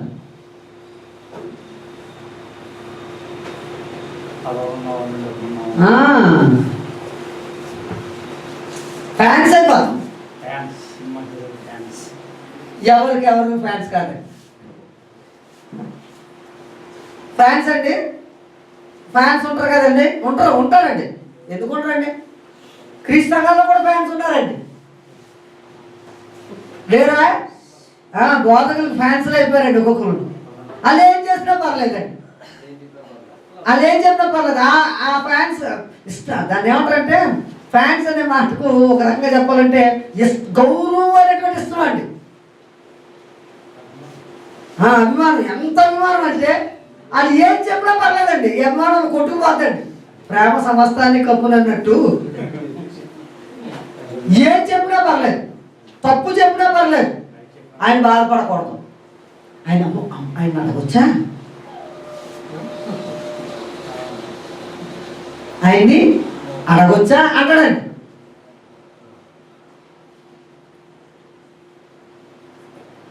అద్భుతమైనటువంటి విషయం ఏంటంటే, ఎవరినైనా నిలబెట్టి అడగచ్చు. అకులా ప్రిస్కిల్లా సర్వసాధారణమైనటువంటి వారు ఎవరు అంటే, పౌలు గారి దగ్గరతో పాటు సహకారులుగా ఉండి పనిచేస్తున్నటువంటి భార్యాభర్తలు. అలెగ్జాండ్రియా వాడైనటువంటి అపోల్లో యొక్క స్థితిని అద్భుతంగా చెప్తాడు ఎఫెసీ పత్రిక 18వ అధ్యాయంలో. అతడట లేఖనముల యందు ప్రవీణుడును విద్వాంసుడును. గొప్ప సంగతి ఏంటంటే అలెగ్జాండ్రియా వాడు అన్నాడు. అంటే ఆయన పట్టణం చాలా గొప్పది. First of all Alexandria university అతి గొప్పది. గ్రీకులు పరిపాలించిన కాలంలో మొట్టమొదట సెప్టోజెంట్ చేసి దేవుని యొక్క ధర్మశాస్త్రాన్ని అక్కడ పెట్టినటువంటి ఒకే ఒక పట్టణం అలెగ్జాండ్రియా. ఆ పట్టణంలో పట్టణస్థులు, పట్టణాన్ని బట్టి ఫస్ట్ గౌరవం, తర్వాత అతను చదువు, అట్లా లేఖనములు ఉంది. ఎవరంటే అతను, అమ్మ బాబోయ్, అలాంటి వాడు యోహాను బాప్తిస్మం గురించి, ధర్మశాస్త్రంలో ఉన్న సంగతుల గురించి అద్భుతంగా మాట్లాడుతున్నాడు. కానీ యేసుక్రీస్తులో రక్షణ సంకల్పం, సంగమును గురించి ఏం తెలియలేదు. పెద్ద బోధకుడు కదా, జాగ్రత్తగా విన్నారు, ఇంటికి చేర్చుకున్నారు. అయ్యా నువ్వు చెప్తున్న బోధ తప్పు, వాక్యము తప్పు, వాస్తవం ఇది, నువ్వు చెప్తున్నావే యేసుక్రీస్తు ఆయన భూమి మీద చేసిన పని ఇది అని సవివరంగా చెప్పారు. గొప్ప సంగతి ఏంటో తెలుసా? కనుకనే ఆయన పేరు ఈరోజు చరిత్రలో మిగిలిపోయింది. అపోలో క్యారెక్టర్ని నేర్చుకునేవాడుగా ఉండాలి. తను తప్పు చేస్తే దిద్దుకునే స్వభావం, తన తప్పుని యాక్సెప్ట్ చేసే గుణము. అందుకే అంటాడు, తప్పుని కప్పిపుచ్చుకోవడం గొప్ప కాదు, ఒప్పుకొని విడిచిపెట్టడం గొప్ప. తన తప్పు ఒప్పుకున్నాడు, దాన్ని విడిచిపెట్టాడు. పౌలు శీలాన అకుల ప్రిస్కిల్లా ఉత్తరం రాశాడు. ఇతడు బాగా ఇప్పుడు వాక్యం నేర్చుకున్నాడు, ఇతను యేసుక్రీస్తు గురించి చెప్పండి అని చెప్పి పంపించాడు. ఇంకా అక్కడి నుంచి ఆయన జర్నీ స్టార్ట్ అయింది. అందుకే అంటాడు, నేను అపోలో వాడను. ఫ్యాన్స్ కదా, ఫ్యాన్స్ అది తప్పండి. ఇతర మనుషులను ఆరాధించడం నరుడనే నేను ఆరాధించబడ్డవాడిని కాదు. నేను కేవలము నేను నీలంటుంది. ఇన్ఫ్లుయెన్స్ అయిపోతూ మా పాస్టర్ గారు చెయ్యేసి నెత్తి మీద ప్రార్థన చేస్తే కింద పడిపోతారు ఫ్యాన్స్.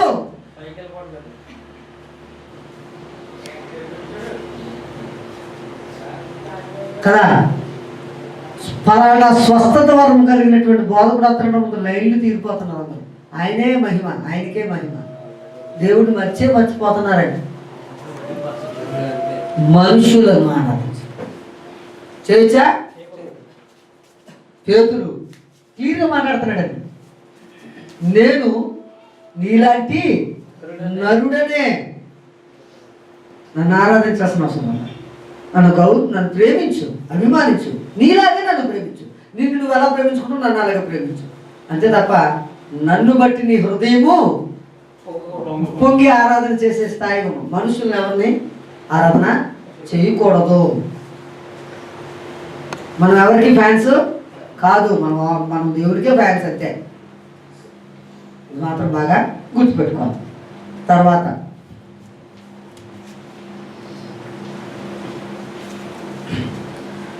దేవ దూతలు కొలసి 2:18 చూడండి.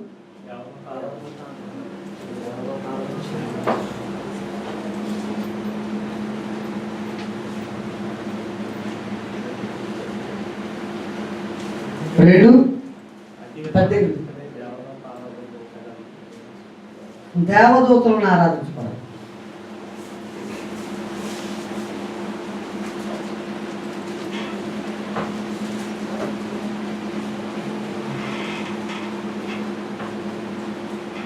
వీళ్ళు వార్తాహరులు మాత్రమే, పనివారు మాత్రమే, ఆరాధించబడేవారు కాదు. వాళ్ళు స్పిరిట్సే, ఎక్కడికైనా సర్వవేగంతో ప్రయాణించగలరు. అమితమైనటువంటి శక్తి కలిగినటువంటి వారే, కానీ వారిని పూజారులు కాదు.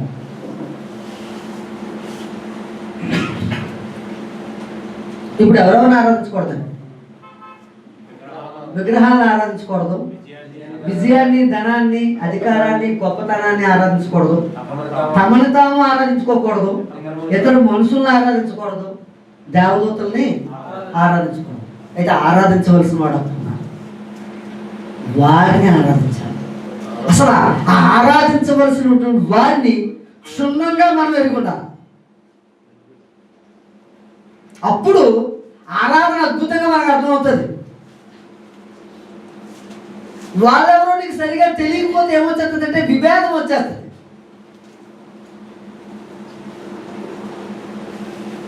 కదా, ఒక వ్యక్తి ఫ్యాన్స్ అవ్వాలనుకో, ఆయన గురించి నీకేం తెలియాలా? బాగా తెలియాలా? మా స్టెప్ వేస్తున్నాడన్నా తెలియాలి, మా ఫైటింగ్ అన్న చేస్తున్నాడని తెలియాలి. ఏమీ తెలియకపోతే ఆయన చేస్తున్నాడని నువ్వు ఫ్యాన్స్ చేయలేవు కదా, అది నువ్వు అనుభవించాలా. అవునా కదా? నీకు అది నచ్చాలా?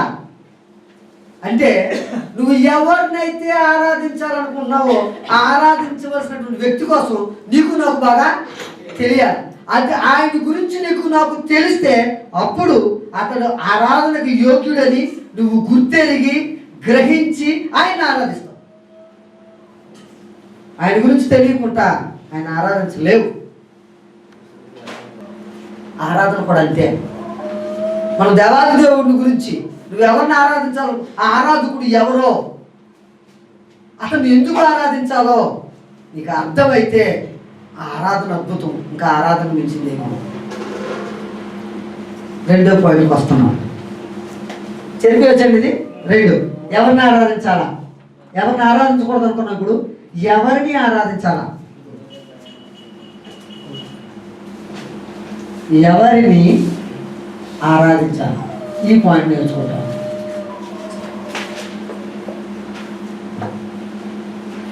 మనం ఏమంటామంటే తండ్రిని ఒకరినే ఆరాధించాలి.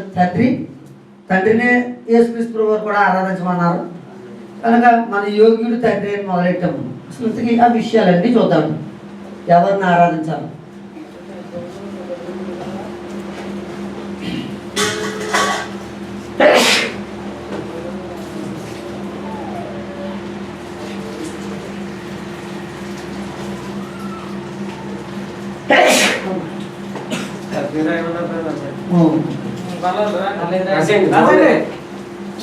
మీ మాట తీసుకుంటాను.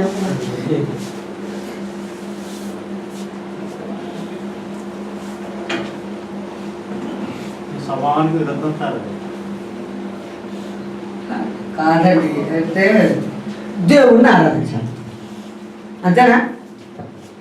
ఇప్పుడు దేవుడు అంటే నీకు నాకు తెలియాలి కదా. దేవుడు అనేది అర్థమైతే నువ్వు ఎవరిని ఆరాధించాలనే సంగతి అర్థమవుతుంది.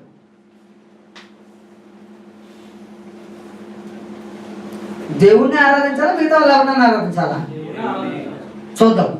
యోహాను సువార్త 20వ అధ్యాయము 4వ అధ్యాయము 20 నుంచి కదా మనం చెప్పుకున్నాం. 24వ వచనం వరకు చూద్దాం ఒకసారి.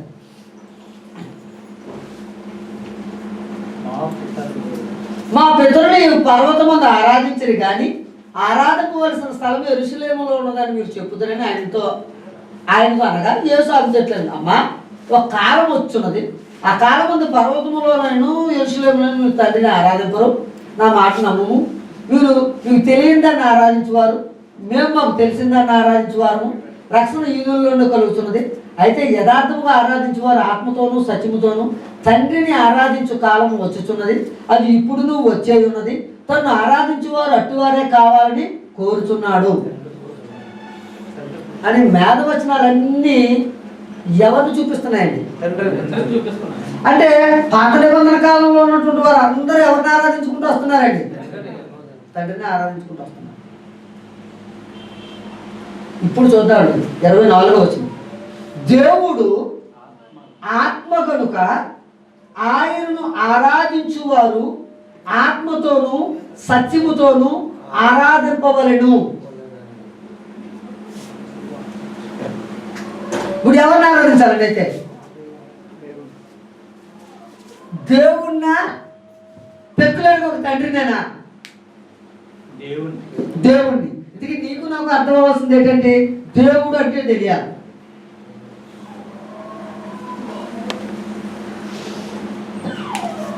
అసలు దేవుడు అంటే ఏంటి?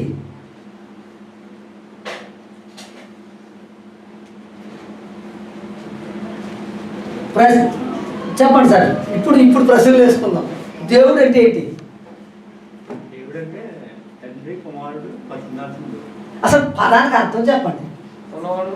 ఎస్, దేవుడు అనే ఆ లిటరల్ వర్డ్కి అర్థం ఏంటంటే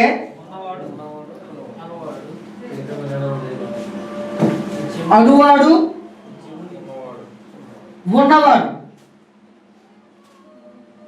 ఇతడు ఒక యెహోవా అయినా చూద్దాం. అవన్నీ ఇప్పుడు చూద్దామండి. అనువాడు, ఉన్నవాడు అనేవాడిని ఏమనొచ్చు? దేవుడు. అనువాడు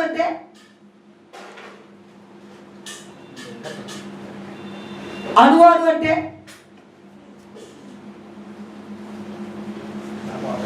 నిర్గమాకాండము చూద్దాం 3వ అధ్యాయము 14వ వచనం. ఎందుకంటే ఈ ఎక్స్ప్రెషన్ అర్థమైతే అసలు దేవుడు ఆరాధించే విధానం అంతా అర్థమైపోతాడు.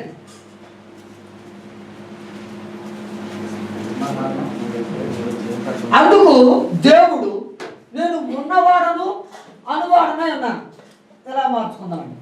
అక్కడ ఎలా ఉంది అలాగే ఉన్నవాడు అనువాడు.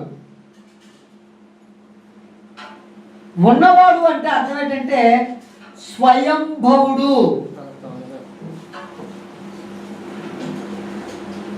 తనకు తానుగా ఉన్నవాడు అని అర్థం. తనకు తానుగా ఉన్నవాడు. ఈయనెవరు క్రియేట్ చేయలేదని అర్థం.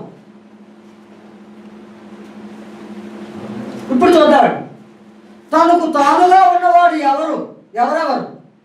యోహాను సువార్త 1వ అధ్యాయము 1వ వచనం నుంచి చూద్దాం.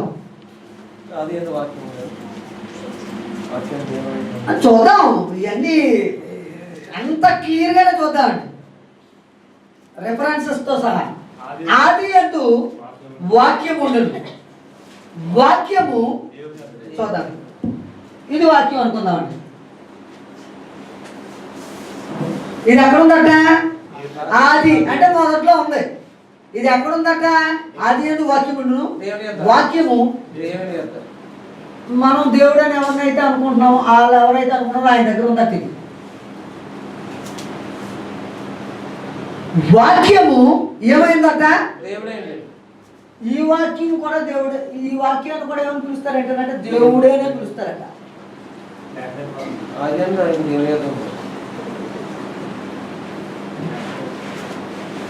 ఇది వాక్యము. ఈ వాక్యానికి ఉన్న ఏంటంటే దేవుడు. ఇప్పుడు స్వయంభవుడు అనే దాంట్లో ఎవరున్నారు? ఈ వాక్యం అనేది కూడా ఉంది. 14వ వచనం అందులోనే.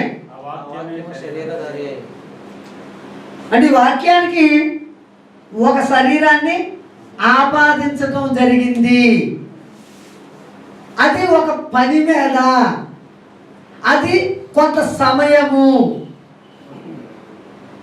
ఇదే విషయాన్ని హెబ్రీ గ్రంథకర్త 5వ అధ్యాయంలో చెప్తాడండి. హెబ్రీ పత్రిక ఒక్కసారి 5వ అధ్యాయం. నీవు నాకు ఒక శరీరాన్ని అమర్చితివి అంటాడండి.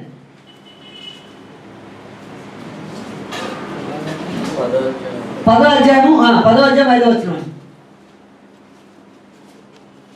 కాబట్టి ఆయన ఈ లోకమందు ప్రవేశించినప్పుడు ఇలాగూ చెప్పుచున్నాడు, బలియు అర్పణయు నీవు కోరలేదు కానీ నాకు ఒక శరీరమును అమర్చితివి. ఈ శరీరాన్ని అమర్చతివి అన్న మాటను ఏమన్నాడంటే నేను కన్నాను అని కూడా అన్నాడు. అర్థమైందండి? ఆ ఎక్స్ప్రెషన్ ఎలా చెప్పుకుంటూ వచ్చాడంటే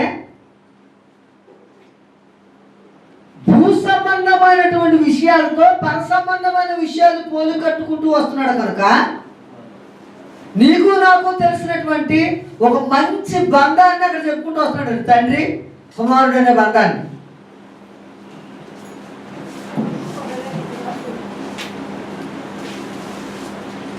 అర్థమైందండి? కనుక ఉన్నవాడు అనే దాంట్లో నువ్వు దేవుడనే ఆయన యెహోవా ఉన్నాడు, వాక్యం అనేవాడు కూడా ఉన్నాడు. అందుకే అంటాడు ఆయన లేకుండా ప్రపంచములు నిర్మించబడలేదు.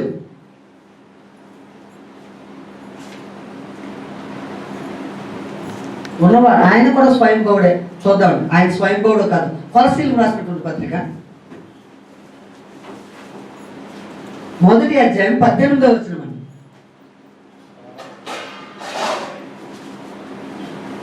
సంఘమును శరీరమునకు ఆయనే శిరస్సు, ఆయన అన్నిటిలో ప్రాముఖ్యత కలుగు నిమిత్తం ఆయన ఆది అయ్యుండి.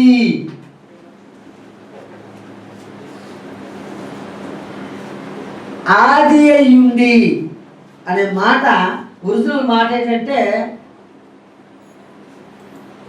స్వయంభవుడు, ఆది సంభూతుడు.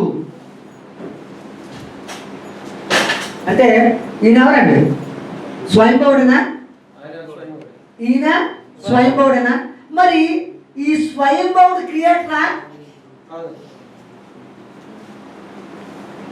అందుకే ఆయన అన్నాడు నేను ఏ రూపము? ఈ రూపము.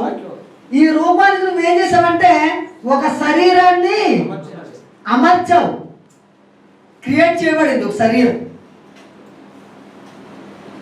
కానీ వాక్యం క్రియేటర్ మాత్రం కాదు, అంటే క్రియేట్ చేయబడ్డవాడు కాదు, నిర్మించబడ్డవాడు ఈ వాక్యం కాదు. ఇది మొదటి నుంచి ఉన్నదే. కనుక ఈయన స్వయంభవుడు అయితే ఈయన కూడా ఎవరు? స్వయంభవుడే. ఇంతకీ ఈ దేవుడు అనే మాట చూద్దాం ఫస్ట్. దేవుడు అనే మాట బహువచనమా ఏకవచనమా? ఎలోహిం. దేవుడు అనే మాటకు గ్రీక్ హీబ్రూ వర్డ్ ఏంటంటే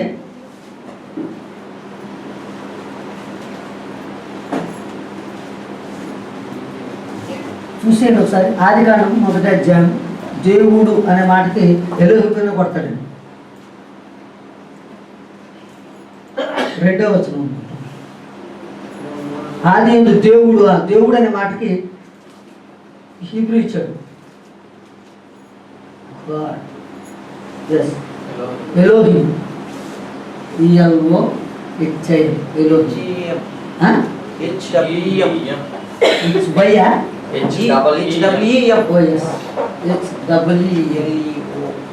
ఎలోహిం అనేది బహువచనం. దేవుడు అనేది ఒక లాంగ్వేజ్. ఏకవచనంలో కనిపించే బహువచనం అని మీరు చాలా బాగా గుర్తుపెట్టుకోండి. ఎవరినైనా గౌరవించేటప్పుడు కొన్ని పదాలు వాడతాం మనం. నీవు అని వాడకుండా మీరు అని వాడతాం. ఏకవచనాన్ని బహువచనంలో సంబోధిస్తాం. నీ పేరు అనే బదులు హిందీలో ఏమంటాం? ఆప్కా నాకే. ఆప్ అనేది బహువచనం, తుమ్ అనేది ఏకవచనం. తుమారా నామ్ క్యా హై అంటాం. ఒక్కోసారి గౌరవించబడ్డ వ్యక్తిని అంటాం ఆప్కా నామ్ క్యా హై అంటే తమరు నామం ఏంటి అంటాం. బహువచనం వస్తుంటుంది. అది దేవుడు అనేది ఒక లాంగ్వేజ్. అది సింగులర్ చూపిస్తున్నటువంటి ఫ్లోరల్ వర్డ్. అది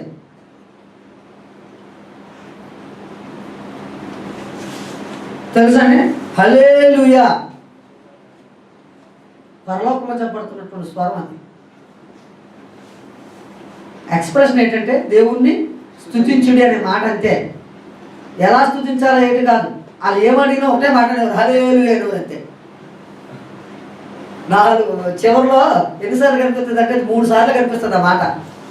చాలా పెద్ద సొమ్ముతో నివరకంతే. లాంగ్వేజ్ అంతే. బాగా గుర్తుపెట్టుకోవాల్సినటువంటి సంగతులు. కనుక దేవుడు అంటే బహువచనం.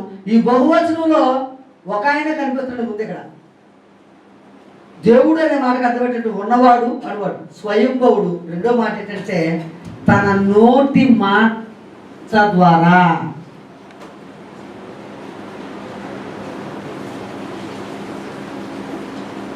సమస్తాన్ని చేయగలవాడు.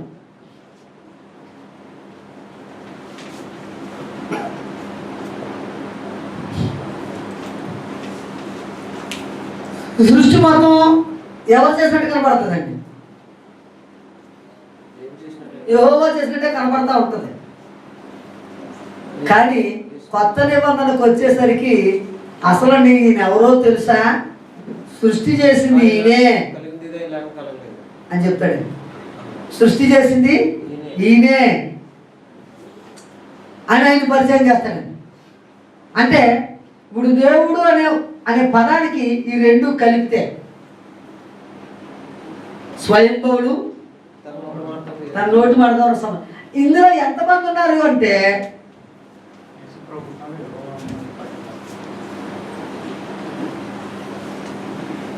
యెహోవా, యేసు, పరిశుద్ధాత్మ. వీళ్ళు ముగ్గురిని ఏమన్నాడంటే దేవత్వము.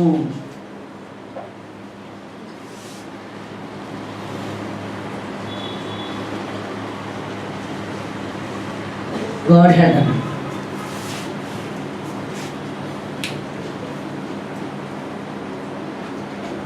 సో ఇప్పుడు నువ్వు ఎవరిని ఆరాధిస్తావు? ఈ దేవత్వాన్ని ఆరాధించాలి, వీళ్ళు కలిపి ఆరాధించాలన్న సంగతిని చూద్దాం. ప్రకటన గ్రంథం 7వ అధ్యాయం 12-22 2 వచనాలు చదువుదామండి.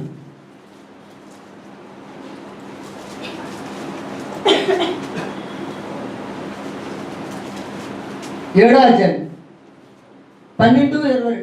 దేవదూతలందరూ సింహాసనము చుట్టూను పెద్దల చుట్టూను ఆ 4 జీవుల చుట్టూను నిలువబడి ఉండేది. వారి సింహాసనం ఎదుట సాష్టాంగపడి ఆమె యుగముల పర్యంతము మా దేవునికి స్తోత్రమును మహిమయు జ్ఞానమును కృతజ్ఞతాస్తుతియు ఘనతయు శక్తియు బలమును కలుగునుగాకని చెప్పుచు దేవునికి నమస్కారము చేసేది.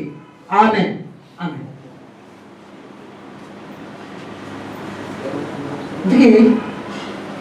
వీళ్ళు యుగముల పర్యంతము మా దేవునికి స్తోత్రమును మహిమయు జ్ఞానం కృతజ్ఞత శక్తి బలము కలుగుగాకని దేవునికి ఏం చేస్తున్నారు? ఇందుకే తండ్రికి ఒకరికేనా అన్న విషయాన్ని చూద్దామండి. 22వ వచనం. 22 లేదా? లేదా? 22 లేదా? ఒక్క నిమిషం. 8-9 సార్ చూడండి.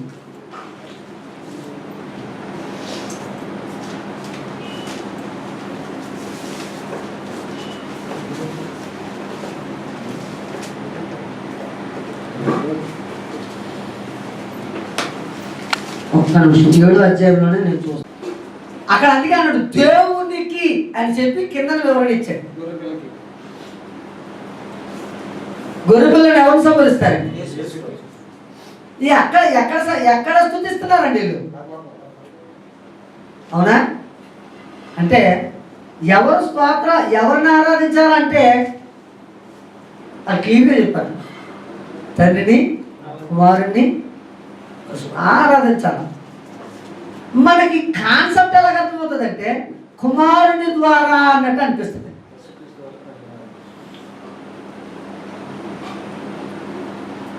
కాన్సెప్ట్ అలా ఉందని చెప్పి ఇందాక అనుకున్నాం. ఆరాధన అనేసరికి లిటరల్ వర్డ్ ప్రత్యేక భావం. ఆ ఎక్స్ప్రెషన్ని అర్థం చేసుకుంటూ వెళ్ళాలి తప్ప అలాగే నేను కాదు అని చెప్పడానికి ఏమైనా అవకాశం ఉందంటే ఇది తప్పు అయిపోతుంది.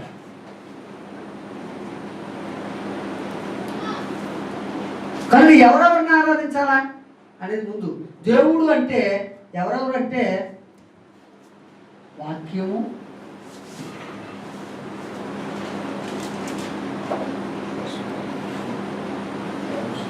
ఈ వాక్యానికి ఆయన పెట్టిన పేరేంటంటే యేసు క్రీస్తు అని ఇలాంటి పేరు పెట్టాడు. కనుక ఈ ఇంకో పేరు కూడా ఉంది. యెషయా గ్రంథం ఒకసారి చూద్దాం. యెషయా గ్రంథం 9వ అధ్యాయం 6-7 వచనాలు చూద్దామండి. 6-7 వచనాలు చూద్దాం.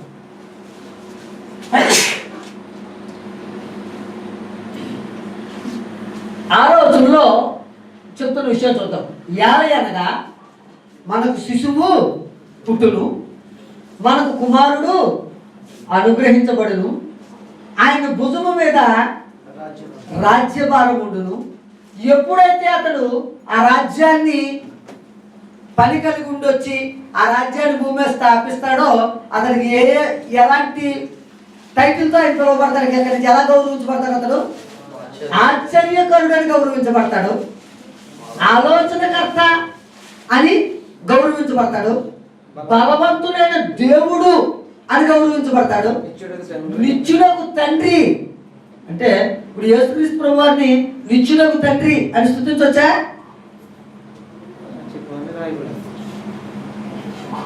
అది ప్రవచనం అండి.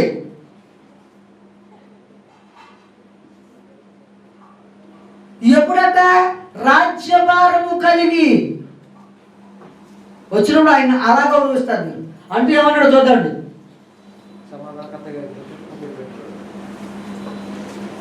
ఇది జరిగితే ఈ టైటిల్స్ అన్నీ ఉంటాయి. ఇది జరిగితే ఈ టైటిల్స్ ఉంటాయి. అది జరగకపోతే టైటిల్ ఉంటుంది. ఇప్పుడు ఎందుకు ఆయన రాజ్యం ఉందా లేదా? ఆయన పరిపాలన చేస్తున్నాడా లేదా? ఆయన పరిపాలన చేస్తే టైటిల్స్ అని ఆయనకు ఉపయోగపడతాయి పడవా? అంతే. కాన్సెప్ట్ తప్పుదోవలో వెళ్ళిపోకూడదు. ఎక్కడ వచ్చిందంటే అలా చెయ్యొద్దు అంటేనే వచ్చింది. ఇవన్నీ ఆలోచించాల్సిన విషయం వచ్చింది. ఏ గౌరవార్థంగా దాన్ని తీసుకుని వెళ్ళిపోతే ఇలాంటి సమస్యలు ఏవి రావు.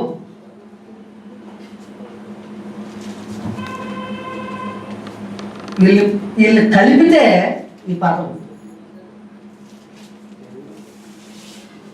కానీ పాత నిబంధన కాలంలో తండ్రిని తండ్రిని తండ్రిని ఆరాధించుకుంటూ వచ్చారు. ఇప్పుడు దేవుణ్ణి ఆరాధించుకుంటాం. ఎలాగన్నది అంటే మన విషయం. ఈ ఆరాధనలో ఇంకా ఇంకా చూద్దాం ముగ్గురిని ఎలా ఎలా చూసుకోవాలి. ఓకే, చూసుకోలేదు టైం. అందరికీ వందనాలండి. ఈ ఈ దేవుణ్ణి ఆరాధించడం అనేది మధ్యాహ్నం కంప్లీట్ చేద్దాం. అప్పుడు ఎలాగ ఆరాధించాలన్నది అంటే ఎందుకు ఆరాధించాలన్నది మనకు అర్థమవుతుంది. టైంకి మాత్రం భోజనాలు టైంకి మాత్రం అంటే